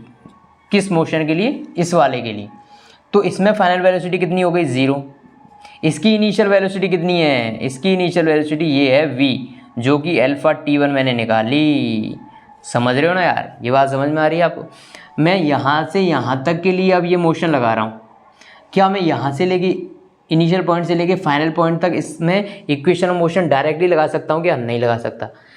Directly इसलिए नहीं लगा सकता क्योंकि इस वाले पार्ट का एक्सेलरेशन कुछ और है, इस वाले पार्ट में कुछ एक्सेलरेशन और है। यहाँ से यहाँ तक यदि यूनिफॉर्म एक्सेलरेशन होता है, अल्फ़ा होता, बीटा, गामा, कुछ भी होता, तो मैं डायरेक्टली यहाँ से लेके यहाँ तक के लिए यूनिफॉर्म ये इक्वेशन ऑफ मोशन लगा सकता था। लेकिन अभी मुझे 2 पार्ट में लगानी पड़ेगी, क्योंकि यहाँ से लेके यहाँ तक एक्सेलरेशन कांस्टेंट है, फिर यहाँ से लेके यहाँ तक का एक्सेलरेशन कांस्टेंट है। इसीलिए मैं अब इस वाले पार्ट के लिए इक्वेशन ऑफ मोशन लगा रहा हूँ। तो इसमें फाइनल वेलोसिटी 0 हो गई थी, इनिशियल वेलोसिटी कितनी थी? अब इसके लिए u की वैल्यू, मतलब ये हो जाएगा ना इसकी इनिशियल वेलोसिटी जो कि v थी, और वो मैंने निकाली अल्फा t1 प्लस इस वाले पार्ट के लिए अल्फा a की वैल्यू कितनी है? Minus beta. इस वाले पार्ट में टाइम कितना लगा? t2। समझ गए आप? तो alpha t1 equals to beta t2, alpha t1 equals to beta t2। यहाँ से t1 बाई t2 की जो वैल्यू आ गई वो बीटा अपॉन अल्फा आ गई। हा। तो यदि वो आपसे पूछ लेता कि मैक्सिमम वेलोसिटी जब पहुँची उसमें टाइम, और जब इसकी वेलोसिटी मैक्सिमम से वापस 0 हो गई उसका टाइम, इन दोनों का रेशियो बताओ, तो बीटा अपॉन अल्फा आता, तो बीटा अपन अल्फ़ा आता। लेकिन सर आप इतना ये सब कुछ कर क्यों रहे हो? आपने तो वेलोसिटी निकाल दी ना, मैक्सिमम वेलोसिटी अल्फ़ा t1 निकाल तो दी, लेकिन यार t1 t2 तो मैंने माने हैं, क्वेश्चन में दे ही नहीं रखे, तो आप t1 की फॉर्म में आंसर कैसे दे दोगे? नहीं दे सकते ना। मैं चाह रहा हूँ कि t1 की वैल्यू निकले t की फॉर्म में, वो कैसे निकलेगी? t1 बाई t2 का रेशियो पता चल गया। अब t1 प्लस t2 की वैल्यू क्या है? t, क्योंकि इसने बताया यहाँ से लेके यहाँ तक इसको टाइम कितना लग रहा है? t। तो t1 प्लस t2 की वैल्यू पता है, ठीक है। अब इस वाली इक्वेशन से यदि मैं t2 की वैल्यू निकालना चाहूँ तो वो आएगी अल्फ़ा बट्टे बीटा इंटू t1। क्या ये बात आप समझ रहे हो? इस वाली इक्वेशन से ये वैल्यू आएगी, कि t2 को इधर ले गया तो ये हो जाएगा alpha upon beta into t1। तो T2 की वैल्यू T1 की फॉर्म में यहाँ पे पुट कर देता हूँ। तो T1 प्लस T2 की value alpha by beta into T1 equals to T। तो T1 beta LCM alpha plus beta equals to T। यहाँ से T1 की वैल्यू आएगी T beta upon alpha plus beta. आ गया मज़ा। मुझे T1 ही तो चाहिए था, T1 ही चाहिए था और T1 मिल गया। तो इसमें पुट कर दो V equals to alpha into T1 की जगह ये value alpha into t beta upon alpha plus beta. तो वेलोसिटी मैक्सिमम वेलोसिटी कितनी है? T alpha beta upon alpha plus beta. T alpha beta upon alpha plus beta. भाई समझ में आ रही है बात? T alpha beta upon alpha plus beta ये आंसर हो गया। अरे बच्चा कोई डाउट? ना कोई डाउट नहीं, कोई डाउट हमें आता ही नहीं सर। हम इतने इंटेलिजेंट है, कितना क्या इंटेलिजेंट है कि हमें कोई डाउट नहीं आता सर। डाउट और तो बहुत पीछे की बात है, छोटी बात है हमारे लिए। समझ रहा हूँ। तो ये क्वेश्चन आपको समझ आया ना यार? देखो वापस समझाऊँ। इसमें हो क्या रहा था कि भाई एक पार्टिकल या एक कार है, उसने मोशन स्टार्ट किया, जीरो से स्टार्ट किया, फिर वो चलती यूनिफॉर्म एक्सेलरेशन से, किससे? अल्फा से। यूनिफॉर्म एक्सेलरेशन अल्फा से वो चली और एक टाइम के बाद उसकी वेलोसिटी कुछ हो गई, बढ़ते कुछ वेलोसिटी आ गई। फिर उसने क्या किया? अपनी वेलोसिटी डिक्रीज करना स्टार्ट कर दी माइनस बीटा से। तो मैक्सिमम वेलोसिटी कब होगी? जब उसने डी एक्सेलरेशन स्टार्ट किया था, वहाँ तक मैक्सिमम पहुँच चुकी होगी इसकी वेलोसिटी। तो इस जगह पे इसकी वेलोसिटी मैक्सिमम होगी। अब ये डी एक्सेलरेट कर रही है, मतलब इसकी वेलोसिटी डिक्रीज होगी और फाइनली इसकी वेलोसिटी जीरो हो गई। मनुष्य जीरो से स्टार्ट करता है, अंत में जीरो की ही पे चला जाता है। स्टार्टिंग में उसके पास कुछ नहीं होता, अंत में भी कुछ नहीं होता। से क्या बात है सर, फिलोसोफर बन गए आप तो। Of course. तो यहाँ से जीरो से स्टार्ट किया, जीरो पे ही पहुँच गया। तो v पहले मैं क्या करता हूँ, इस वाले पार्ट के लिए इक्वेशन ऑफ मोशन लगा देता हूँ। सर इस वाले पार्ट के लिए क्यों लगा रहे हो आप? यहाँ से यहाँ तक के लिए क्यों नहीं लगा देते? क्योंकि भाई इधर एक्सेलरेशन कुछ और है, इधर कुछ और है, तो मतलब डायरेक्टली नहीं लगा सकते आप। ऐसा मत कर देना कि एवरेज एक्सेलरेशन अल्फा ये है और ये माइनस बीटा है, तो alpha minus beta total acceleration. नहीं कर मत देना यार। इनिशियल कुछ एक्सेलरेशन अलग है इस वाले पार्ट के लिए, अलग वाले पार्ट के लिए अलग है। तो जब तक एक्सेलरेशन कांस्टेंट है तब तक मैं लगा सकता हूँ। तो इस पॉइंट से लेके पॉइंट नंबर 1 से लेके पॉइंट नंबर 2 तक एक्सेलरेशन कांस्टेंट है, फिर पॉइंट नंबर 2 से लेके 3 तक कांस्टेंट है। तो पहले 1 से 2 के लिए मैंने इक्वेशन मोशन लगाई v equals to u plus a into T1। मैंने मान लिया कि इसमें टाइम T1 लगा मैक्सिमम वेलोसिटी तक, और मैक्सिमम वेलोसिटी से जीरो तक टाइम T2 लगा। इसने T1 प्लस T2 की वैल्यू दे रखी है टोटल टी वैल्यू इसने T1 प्लस T2 की दे रखी है। तो maximum velocity v equals to u plus a t, initial velocity zero थी, u plus alpha acceleration into time T1 लगा, तो v की वैल्यू अल्फा T1 आई। इससे मुझे यही पता चला। तो मैक्सिमम वेलोसिटी की अल्फा T1 वैल्यू आ गई, लेकिन T1 तो मैंने माना है, इसने क्वेश्चन में दे नहीं रखा था। तो मतलब आंसर यही है, लेकिन आप आंसर अभी लिख नहीं सकते इसको, क्योंकि T1 की वैल्यू भी तो निकालनी पड़ेगी। तो देखते हैं कैसे निकालते हैं। तो फिर दूसरे वाले पार्ट के लिए इक्वेशन ऑफ मोशन लगा दो v equals to u plus a t. तो इसके लिए फाइनल वेलोसिटी कितनी है? जीरो। इनिशियल वेलोसिटी u कितनी है इसके लिए? ये इस वाले पार्ट के लिए इनिशियल वेलोसिटी 2 से लेके 3 के लिए इनिशियल वेलोसिटी ये है ना। तो u की वैल्यू अल्फा T1 ये मैंने निकाली थी, जो प्लस ए की value minus B into T1। तो यहाँ से अल्फा बाई बीटा का T1 बाई T2 का जो रिलेशन आया वो ये आया, बीटा बाई अल्फा। और T1 प्लस T2 की वैल्यू T थी, और इसमें मैंने क्या किया, T2 की वैल्यू T1 की फॉर्म में पुट कर दी। तो T2 की वैल्यू T1 की फॉर्म में ये आई, इसमें पुट करी तो T1 की वैल्यू मेरी ये आ गई। T1 की वैल्यू आएगी T beta upon alpha plus beta. तो T1 की वैल्यू इसमें पुट कर दी, फाइनली आंसर आ चुका है। देखो ये क्वेश्चन के बारे में मैं आपको बता दूं, ये क्वेश्चन इजी ही है, कोई इतना टफ नहीं है। दूसरी बात, ये क्वेश्चन जो है भाई जेई में आ चुका है, जेई में भी आ चुका है, ठीक है। तो मैं आपको क्या बताना चाह रहा हूँ यहाँ पर कि आप नीट की प्रिपरेशन भले ही कर रहे हो, आप नीट की प्रिपरेशन कर रहे हो, लेकिन जेई के क्वेश्चन आप ज़रूर सॉल्व करें। क्यों ऐसा मैं बोल रहा हूँ भाई? इसलिए बोल रहा हूँ कि नीट के क्वेश्चनों का लेवल जनरली, हमेशा नहीं बोलूँगा, इस बार थोड़ा केस अलग हो गया था, जनरली नीट के क्वेश्चंस का जो लेवल होता है वो जेई से थोड़ा सा कम रहता है। थोड़ा सा बोलूँ या फिर जे एडवांस से कंपेयर करो तो बहुत ज़्यादा कम रहता है। तो यदि आप जेई के क्वेश्चन कर लेते हो, जेई मेंस के और एडवांस के, जेई मेंस के और एडवांस के क्वेश्चन आप यदि कर लेते हो तो क्या होगा कि आपके कॉन्सेप्ट बहुत ज़्यादा क्लियर हो जाएंगे। और यदि कॉन्सेप्ट क्लियर हो गए भाई तो नीट का कोई क्वेश्चन आप छोड़ोगे नहीं, कोई क्वेश्चन आप छोड़ोगे नहीं। यहाँ पे डायरेक्ट फॉर्मूला बेस्ड क्वेश्चन आते हैं, लेकिन कुछ क्वेश्चन वो ऐसे डाल देता है जो कॉन्सेप्चुअल हो।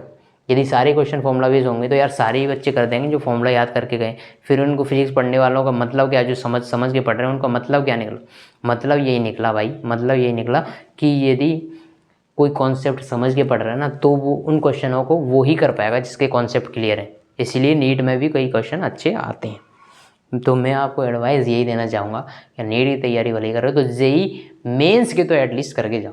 जेई मेंस क्योंकि पहले AIEEE के नाम से चलता था, फिर जेई मेंस हो गया, तो AIEEE और जेई मेंस यहाँ तक की सारे क्वेश्चन पेपर आप खरीद लो और सॉल्व करो।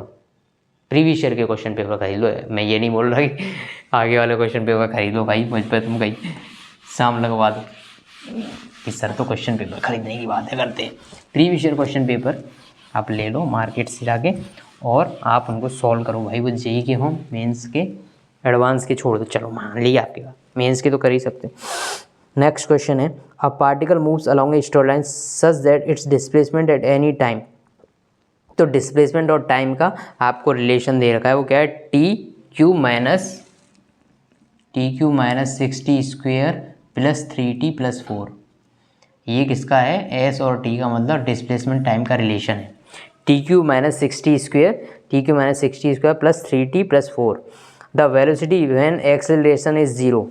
जब इसका एक्सेलरेशन जीरो होगा तब इसकी वेलोसिटी बताओ। तो सबसे पहले तो वेलोसिटी निकालनी पड़ेगी ना यार, 3t square minus 12t plus 3। आपसे पूछ रहा है जब इसका एक्सेलरेशन जीरो होगा तब इसकी वेलोसिटी बताओ। तो भाई एक्सेलरेशन जीरो करो, पहले एक्सेलरेशन निकालो तो सही। 60 माइनस 12, इसको जीरो करोगे तब टाइम की वैल्यू आएगी 2 सेकेंड। कितने सेकेंड, 2 सेकेंड। ठीक है, टाइम की वैल्यू आ गई। अब आपसे पूछ रहा है टाइम की वैल्यू 2 सेकंड कब है, जब एक्सेलरेशन जीरो हो गया, तभी तो टाइम 2 सेकंड आया। अब ये पूछ रहा है एक्सेलरेशन जीरो तब वेलोसिटी निकालो, तो टाइम की जगह 2 पुट कर दो वेलोसिटी में, तो 2 2 जा 4 माइनस 24 प्लस 3, 12 माइनस 24 प्लस 3, इसको सॉल्व कर लो, यही आपकी वेलोसिटी आएगी। ये आपकी वेलोसिटी आ जाएगी, जो भी वैल्यू यहाँ से आएगी माइनस में आएगी, माइनस में आ रही जो भी वैल्यू वो आपका आंसर हो जाएगा। ठीक है, ठीक है, ये आपका आंसर हो गया, कोई दिक्कत नहीं है। Next question.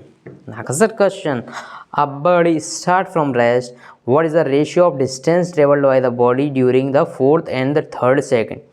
एक बॉडी है भाई, वो जीरो से स्टार्ट कर रही है, वो आपसे पूछ रहा है कि 4th सेकंड में जो डिस्टेंस ट्रेवल करी और 3rd सेकंड में जो डिस्टेंस ट्रेवल करी उनका रेशियो बताओ। 4th सेकंड और 3rd सेकंड, तो 4th सेकंड में distance S 4th second u plus AY2 2n-1। ये फॉर्मूला याद हो गया होगा आपको, मैंने डेरिवेशन भी कराया था, बार बार बता रहा हूँ। तो 4th सेकंड में इनिशियल वेलोसिटी कितनी है, जीरो, क्योंकि इसने जीरो से स्टार्ट किया। A/2 कुछ भी एक्सेलरेशन हो, इसने बोला यूनिफॉर्म एक्सेलरेशन है, वो कुछ भी हो, A मान लो उसको, 2 × 4-1, तो A/2 × 8-1 मतलब 7। 3rd सेकंड में भाई इसकी डिस्टेंस जीरो प्लस एक्सेलरेशन तो कांस्टेंट है, वो वैल्यू कुछ भी हो, 2 × 3-1, तो ये वैल्यू आ गई A/2 × 3 × 6-1 5। तो यहाँ से S4th अपॉन S3rd, इनका रेशियो निकालो, S4th A/2 × 7 और ये A/2 × 5, A/2 गया, रेशियो आया 7/5। एक्सेलरेशन कांस्टेंट था, वो कांस्टेंट मतलब कांस्टेंट कोई फिक्स वैल्यू है, वो हटा दो आप, कट जाएगी वो, तो कट गई भाई मेरे भाई। क्वेश्चन समझ में आ रहे हैं तो तुझसे। नेक्स्ट क्वेश्चन आपके लिए ये रहा, कुछ आपके लिए। A car is moving along a straight road with a uniform acceleration. It passes through 2 points P and Q separately by distance, ठीक है, with velocity 30 and 40. Velocity of car midway between P and Q. Okay. Point P है, ये point Q है, यहाँ पर velocity इसकी 30 kilometre पर आ रहा है भाई, और यहाँ पर इसकी वेलोसिटी 40 किलोमीटर पर आ रहा है। ठीक है, इससे 30 और यहाँ पर 40, ठीक है।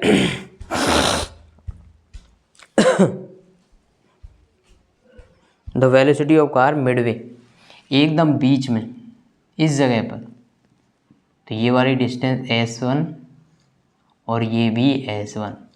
क्यों मैंने S1 बोला?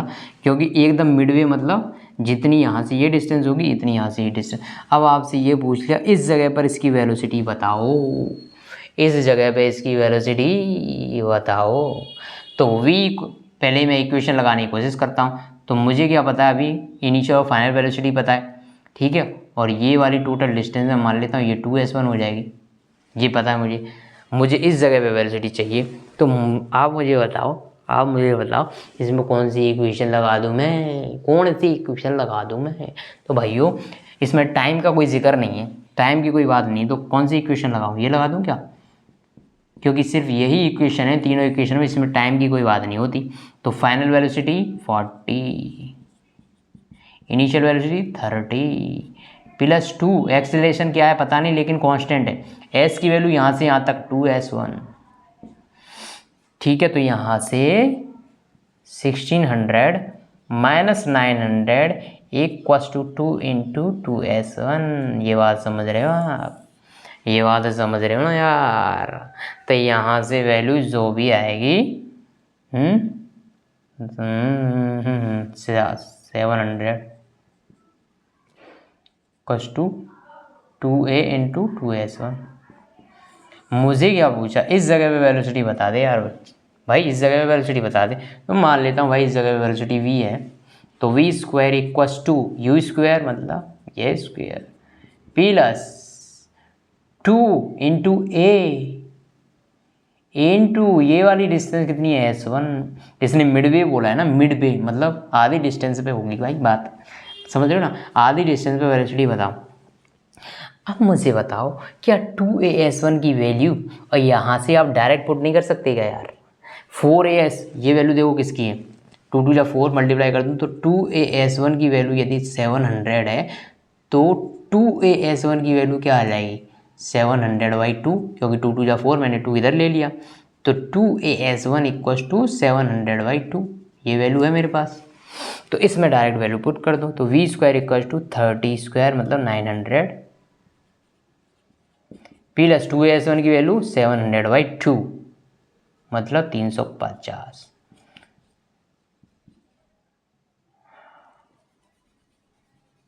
टू एस वन की वैल्यू यही आएगी ना 700/2, तो ये आ जाएगी, ये वैल्यू v स्क्वायर की वैल्यू आ जाएगी, ये आ जाएगी अपने पास, तो v की वैल्यू क्या आएगी √1250। आंसर खत्म, खेल खत्म हो गया, इसका खेल खत्म हो गया। तो इसमें करना ही क्या था, कुछ नहीं करना था यार, इसमें तो कुछ करना ही नहीं था, देखो वापस बताते हैं आपको। एक कार है जो पॉइंट नंबर P पर स्टार्ट कर रही है भाई, पॉइंट नंबर P से चल रही है, जिसकी वेलोसिटी यहाँ पर 30 है, यहाँ पर 40, यहाँ से चलना स्टार्ट नहीं कर रही है, पॉइंट नंबर P पर इसकी कुछ वेलोसिटी है u 0 नहीं है, u कितना है 30, तो यहाँ से चलना स्टार्ट किया और इस वाले पॉइंट पे इसकी वेलोसिटी 40 हो गई। अब आपसे इसने पूछ लिया कि इस P और Q के जस्ट मिडिल वाले पॉइंट पे इसकी वेलोसिटी कितनी होगी वो बताओ। तो मैंने एक मिडिल पॉइंट कंसीडर कर लिया, वहाँ तक उसकी जो डिस्टेंस थी वो s1 थी, अगली वाली डिस्टेंस भी s1 होगी क्योंकि वो मिडिल पॉइंट है। तो अब मुझे क्या करना है, इस जगह पे वेलोसिटी निकालनी है, तो मुझे ऐसी इक्वेशन दिमाग में लानी पड़ेगी जिसमें टाइम की कोई बात नहीं होती है, क्योंकि इसमें भी टाइम की कोई बात नहीं हुई। तो ऐसी एक ही इक्वेशन है, एक्सेलरेशन यूनिफॉर्म है इसलिए ये इक्वेशन लगा सकते हो। तो फाइनल कितना है भाई, फाइनल वेलोसिटी ये थी, इनिशियल वेलोसिटी 2 इंटू ए की वैल्यू मुझे पता नहीं लेकिन यूनिफॉर्म है इतना पता है, कांस्टेंट है कुछ एक्सेलरेशन, s1 2as, यहाँ से यहाँ तक कितना है टोटल 2s1। ये एक इक्वेशन हो गई, इक्वेशन नंबर 1, ठीक है। दूसरी इक्वेशन इस वाले पॉइंट से इस वाले पॉइंट तक लगा दो, v स्क्वायर जो कि निकालना है अपने को, ये निकालना है, u स्क्वायर मतलब 30 का स्क्वायर प्लस 2a s अब कितना है s1 हो गया, 2s1 नहीं ये s1 हो गया। क्या 2as1 की वैल्यू इस इक्वेशन से निकाल सकते हो आप? क्योंकि ये 40 स्क्वायर माइनस 30 स्क्वायर की जो वैल्यू है वो है अपनी 4as1, मुझे चाहिए 2as1, तो कोई बात नहीं, 2as1 इंटू 2 की वैल्यू है -900, यही है। तो यहाँ से 2as1 की वैल्यू क्या आ जाएगी, 1600 माइनस 900 डिवाइडेड बाई 2, यही वैल्यू आएगी। बस इसको सॉल्व कर लो, ये 1600 माइनस 900 कितना हो जाएगा, 700 डिवाइडेड बाई 2 मतलब 350। यहाँ पे वैल्यू पुट कर दो 2as1 की जगह, 2as1 की जगह वैल्यू पुट कर दो, फिर बस v² इक्वल्स टू 900 प्लस जो भी वैल्यू आएगी उसको ऐड करके इसका अंडर रूट ले लेना, आंसर हो जाएगा आपके लिए। आन क्या हो जाएगा, स्वर हो जाएगा, आन का स्वर निकल जाएगा आपके सामने भाई, आंसर आ जाएगा। ठीक है, कोई हार्ड तो नहीं था यार, इसे इजी था। अब आपको थोड़े ग्राफ के क्वेश्चन दे रखे हैं, किसकी, जिराफ की, किसकी, जिराफ की। Position time graph for positive acceleration as, इसने 4 ग्राफ दे दिए, एक्स और टी के ग्राफ में ध्यान रखना। पहला,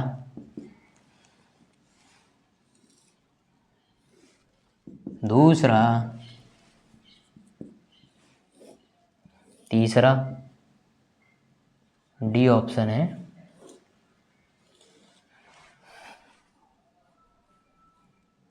ये है डी ऑप्शन। ठीक है, अब आपसे ये पूछा इनमें से चारों में से कौन सा पॉजिटिव एक्सेलरेशन को बताएगा, किसको बताएगा, पॉजिटिव एक्सेलरेशन को बताएगा। तो पॉजिटिव एक्सेलरेशन को बताने से पहले वैसे तो आप याद रखो, यदि एक्स टी ग्राफ बाद में बताऊंगा यार, अभी शुरू में ट्रिक नहीं बताता। देखो मैं आपको क्या बता रहा हूँ, इन चारों में से पॉजिटिव एक्सेलरेशन, पहले तो ये बताओ इन दोनों में क्या है, ये स्ट्रेट लाइन है, इसकी स्लोप क्या है, नेगेटिव है भाई, और इसकी स्लोप पॉजिटिव है, इसकी स्लोप पॉजिटिव है, इसकी स्लोप नेगेटिव है, लेकिन ये दोनों का है स्ट्रेट लाइन है, दोनों स्ट्रेट लाइन है जिनकी स्लोप पॉजिटिव या नेगेटिव कुछ भी हो लेकिन कांस्टेंट है। पॉजिटिव यहाँ पे स्लोप पॉजिटिव, यहाँ पे स्लोप नेगेटिव, लेकिन दोनों ही स्लोप क्या है, कांस्टेंट है। यदि स्लोप कांस्टेंट है तो एक्स टी ग्राफ की स्लोप क्या देती है, वेलोसिटी, वेलोसिटी। तो भाई एक्स टी ग्राफ की स्लोप यदि वेलोसिटी देती है, और वेलोसिटी दोनों ही केस में क्या है, यहाँ पे भी कांस्टेंट है, यहाँ पर भी कांस्टेंट है। यदि भाई वेलोसिटी आपकी कांस्टेंट हो गई तो एक्सेलरेशन 0 हो जाएगा ना यार, क्योंकि यदि वेलोसिटी कांस्टेंट हो गई तो इसका डिफरेंशिएशन, कांस्टेंट का डिफरेंशिएशन क्या होता है, 0। तो भाई ये वेलोसिटी कांस्टेंट हो गई तो ये डिफरेंशिएशन 0 हो गया, मतलब एक्सेलरेशन 0 है इन दोनों केसेस में। तो ये तो आंसर नहीं हो सकते। ठीक है, ठीक है, ठीक है। थर्ड केस में देखते हैं, इसमें एक्स टी ग्राफ है, ये भी एक्स टी ग्राफ में यदि वेलोसिटी देखते हैं किसी भी पॉइंट पे, तो भाई उस पॉइंट पे उसकी टेंजेंट खींचते हैं, पॉइंट पे भाई टेंजेंट खींचते जाते हैं, टेंजेंट खींचते जाओगे, टेंजेंट खींचते जाओगे, टेंजेंट खींचते जाओगे, टेंजेंट खींचते जाओगे, टेंजेंट खींचते जा रहे हो। यदि टेंजेंट खींचते जा रहे हो तो धीरे धीरे क्या पता चल रहा है आपको, इस पॉइंट पे जाके ये टेंजेंट एकदम फ्लैट हो गई, मतलब इस जगह पे जो टेंजेंट फ्लैट हो गई, इसका मतलब क्या है, इसकी स्लोप क्या हो गई, 0। तो स्लोप देखो धीरे धीरे कम हो रही, कम हो रही, कम हो रही, और एक पॉइंट पे जाके 0 हो गई, मतलब स्लोप कम होती जा रही। मतलब वेलोसिटी इसमें, यदि इसका मैं वेलोसिटी और टाइम ग्राफ बनाता तो क्या बनाता भाई, वेलोसिटी इसकी कम होती जाती और एक पॉइंट पे आके वो 0 हो गई, यहाँ पॉइंट पे आके वेलोसिटी 0 हो गई, इस पॉइंट पे आके तो वेलोसिटी कम होती जा रही है और एक पॉइंट पे आके 0 हो गई। लेकिन हर जगह पे वेलोसिटी कैसी थी, पॉजिटिव थी, क्योंकि एक्स एक्सिस से ये एंगल हर जगह पे पॉजिटिव बन रहा है। भले ही एंगल छोटा बनता जा रहा है, बाद में छोटा होता जा रहा है, इस पॉइंट पे जाके 0 ही हो गया, लेकिन पॉजिटिव है, इसीलिए मैंने बी एक्स ग्राफ ऐसा बनाया। तो इसने क्या पूछा, वी एक्स ग्राफ मतलब ऐसा बन रहा है। यदि वी एक्स ग्राफ अभी ऐसा बन रहा है, बी एक्स ग्राफ यदि ऐसा बन रहा है, तो यदि ऐसा बन रहा है मतलब वेलोसिटी डिक्रीज हो रही है, तो इसकी जो स्लोप होगी ए इक्वल्स टू क्या होता है भाई, d b by d t. तो v और t की जो स्लोप होती है वही तो एक्सेलरेशन देता है। यदि वेलोसिटी डिक्रीज होती जा रही है तो इसकी स्लोप नेगेटिव हो गई, तो यहाँ से एक्सेलरेशन की वैल्यू नेगेटिव आई, तो मतलब ये ऑप्शन गलत हो गया। लास्ट ऑप्शन की करते हैं चर्चा, चाय पर चर्चा करते हैं उसकी। उसमें देखो पहले स्लोप इस पॉइंट पर 0 थी, ये एकदम ऐसा पॉइंट है, मतलब एक्स एक्सिस से इसमें यदि टेंजेंट खींचोगे ऐसे, इस पॉइंट पे स्लोप बढ़ गई, इस पॉइंट पे स्लोप बढ़ गई, ऊपर जाते जाते इस पॉइंट पे लगभग वर्टिकल हो गया वो, एकदम 90 डिग्री नहीं है एंगल, ये 90 डिग्री नहीं, 90 से थोड़ा सा कम है। मतलब क्या होता जा रहा है, स्लोप इसकी कंटिन्यूसली इंक्रीज होती जा रही है।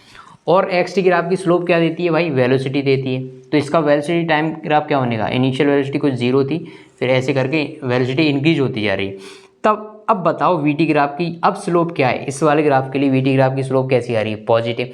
यदि वी टी ग्राफ की स्लोप पॉजिटिव मतलब एक्सेलरेशन पॉजिटिव, और आपसे यही पूछा था इन चारों ग्राफ में से किसका एक्सेलरेशन पॉजिटिव है, किसका एक्सेलरेशन पॉजिटिव है, पॉजिटिव है। अब मैं आपको एक बताता हूँ शॉर्ट ट्रिक। यदि भाई एक्स टी ग्राफ है, ये एक्स टी ग्राफ यदि ये ऐसे ऊपर का मूव करता हुआ बना हुआ है ना, तो मतलब इसका एक्सेलरेशन आएगा पॉजिटिव। यदि एक्स टी ग्राफ ऐसा बन गया है एक्स टी, तो इसका एक्सेलरेशन आएगा नेगेटिव। यदि ये ऊपर खुला हुआ है मतलब इसका एक्सेलरेशन होगा पॉजिटिव, नीचे है तो नेगेटिव। बस इतना याद रख लेना, याद रखने की बात नहीं है। आप इसको मैंने बताया जैसे कर भी सकते हो, सोच भी सकते हो, सोच भी सकते हो यार। सर ये कौन सी बात होगी, हम सोच भी सकते हैं, हाँ बिल्कुल सोच सकते हैं। अब आपको डिस्प्लेसमेंट टाइम ग्राफ दे रखा है दो पार्टिकल्स का जो एंगल बना रहे हैं 30 एंड 45 एक्स एक्सिस से। आपसे पूछ लिया रेशियो ऑफ देयर वेलोसिटी। मैंने ऐसा क्वेश्चन वैसे आपको करा दिया था।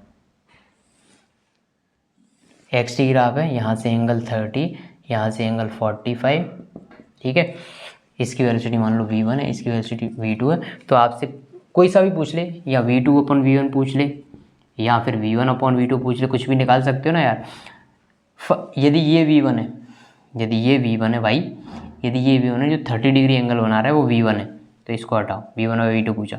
30 डिग्री एंगल बना रहा है वो v1 है, तो भाई वो आएगा tan 30, क्योंकि एक्स टी ग्राफ की स्लोप, एक्स टी ग्राफ की स्लोप वेलोसिटी देती है। तो ये एक्स टी ग्राफ है, इसकी स्लोप वेलोसिटी देगी, तो v1 की वैल्यू क्या आएगी tan 30, क्योंकि स्लोप क्या होती है, tan of angle, tangent of that angle. tan मतलब टेंजेंट को रिप्रेजेंट करता है। और दूसरे वाले के लिए जो वेलोसिटी है tan 40 है। बस इन दोनों का रेशियो ले लो, बस यही आपको चाहिए था। tan 30 की वैल्यू क्या होती है, tan 45 की वैल्यू क्या होती है, ये मैं आपको नहीं बताऊँगा भाई, ये मैं आपको नहीं बताऊँगा भाई, ये आपको पता होनी चाहिए। चलो बता देता हूँ। तो इसकी वैल्यू tan 30 की वैल्यू क्या होती है, नहीं पता तो ऐसा भी कर सकते हो आप, sin 30/cos 30, यही तो होता है tan 30। तो sin 30 की वैल्यू 1/2, इसकी वैल्यू √3/2, तो यहाँ से आएगी वैल्यू 1/√3। तो tan 30 की वैल्यू होती है 1/√3, हर बार नहीं करना ऐसा। और tan 45 की वैल्यू होती है 1, तो आंसर आएगा 1/√3। यदि v2/v1 पूछ लेता तो भी कोई दिक्कत नहीं, इसका उल्टा हो जाता, √3 आंसर आता। फिर √3 आंसर आता है, कोई दिक्कत नहीं है, समझ गए ना यार, कोई दिक्कत तो नहीं है यार। अरे बच्चे, अरे बच्चे, अरे बच्चे, अरे बच्चे नहीं, हरे हरे बच्चे, हरे हरे बच्चे, हरे हरे बच्चे, हरे हरे बच्चे। अब एक ग्राफ आपको दे रखा है पार्टिकल्स और डिस्टेंस टाइम कर्व, ठीक है, डिस्प्लेसमेंट टाइम।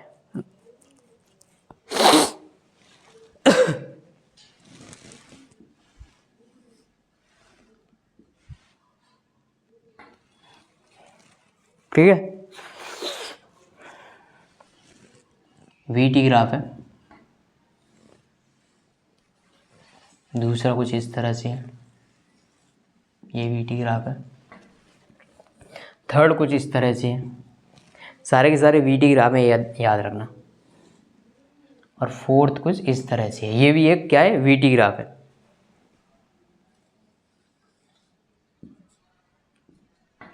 ठीक है, चारों के चारों वी टी ग्राफ आपको दे रखे।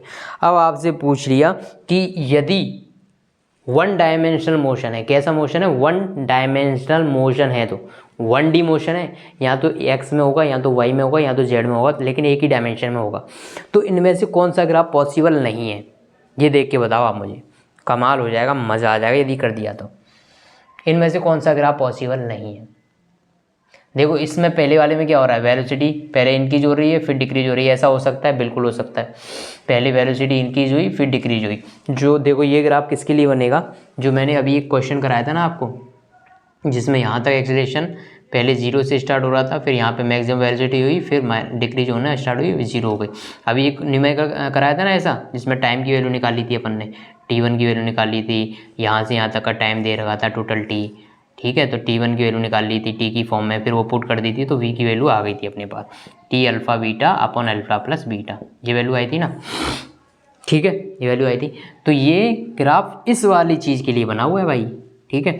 यहाँ से यहाँ तक कुछ एक्सेलरेशन होगा इसका, फिर मैक्सिमम वेलोसिटी हुई, उसके बाद में डिक्रीज होना स्टार्ट हो गई बीटा से डिक्रीज होना स्टार्ट हो गई और फिर वापस जाके जीरो हो गई। तो इस वाले का ग्राफ ऐसा बनता, पॉसिबल है, बिल्कुल पॉसिबल है। ये वाला पॉसिबल है कि नहीं?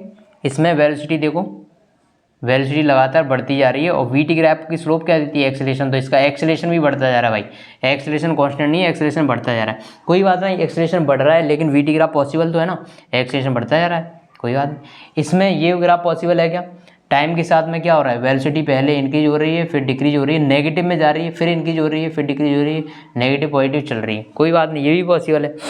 कोई पार्टिकल है भाई, वो ऐसे मूव कर रहा है, पहले पॉजिटिव में चल रहा है, वेलोसिटी को इंक्रीज कर रहा है, पॉजिटिव में चल रहा है, वेलोसिटी को इंक्रीज कर रहा है, फिर क्या पॉजिटिव में ही है, पॉजिटिव डायरेक्शन में है लेकिन वेलोसिटी को डिक्रीज कर रहा है, फिर इसने उल्टा स्टार्ट करना चलना स्टार्ट कर दिया तो वेलोसिटी नेगेटिव हो जाएगी, वेलोसिटी नेगेटिव हुई, ठीक है, फिर ऐसे करके फिर वापस पॉजिटिव होने लगेगी, तो नेगेटिव पॉजिटिव चल रहा है। इस ग्राफ के बारे में बात करते हैं, इस ग्राफ के बारे में। इसमें क्या हो रहा है देखो आप, एक ही टाइम पर सेम टाइम पर इसकी दो वेलोसिटी है, एक इधर ये v1 है, ये v2 है, दोनों वेलोसिटी अलग अलग है ना यार, इधर v1 है और ये v2 है। सेम टाइम पर इसकी दो वेलोसिटी पॉसिबल कैसे हो सकती हैं? एक टाइम पर पार्टिकल की एक ही वेलोसिटी होगी, एक टाइम पर एक पार्टिकल की एक ही वेलोसिटी होगी ना यार, एक टाइम पर एक ही पार्टिकल की दो वेलोसिटी कैसी होती?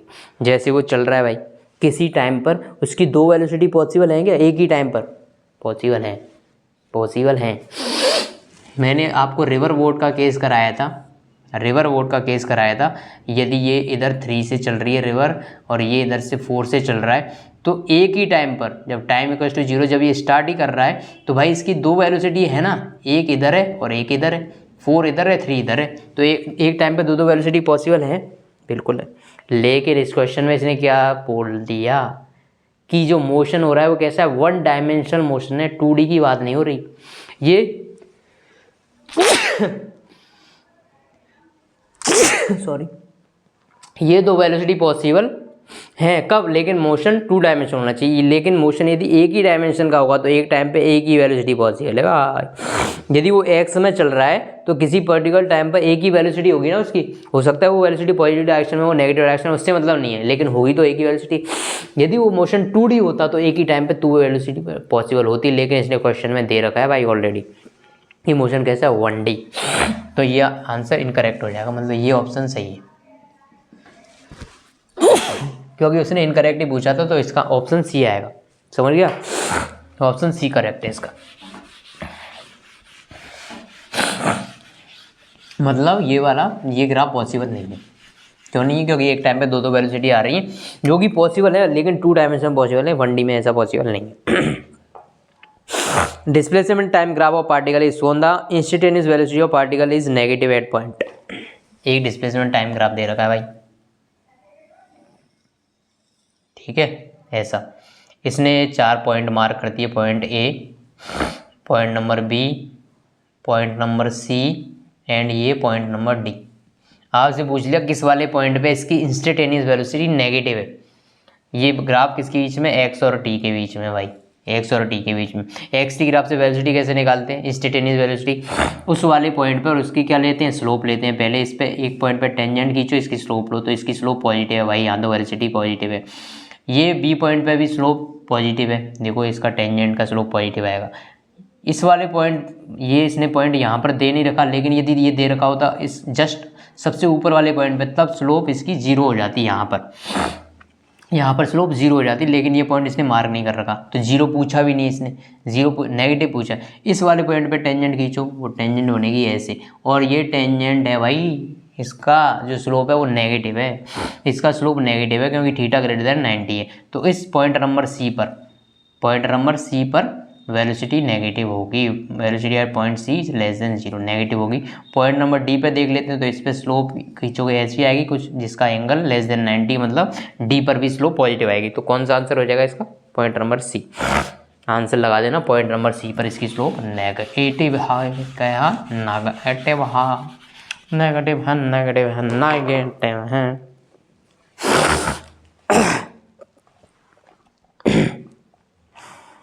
ठीक है, तो अभी मैं देख लेता हूँ भाई वीडियो कितने टाइम की रिकॉर्ड हो चुकी है, उसके अकॉर्डिंग और क्वेश्चन कराऊँ कि नहीं कराऊँ।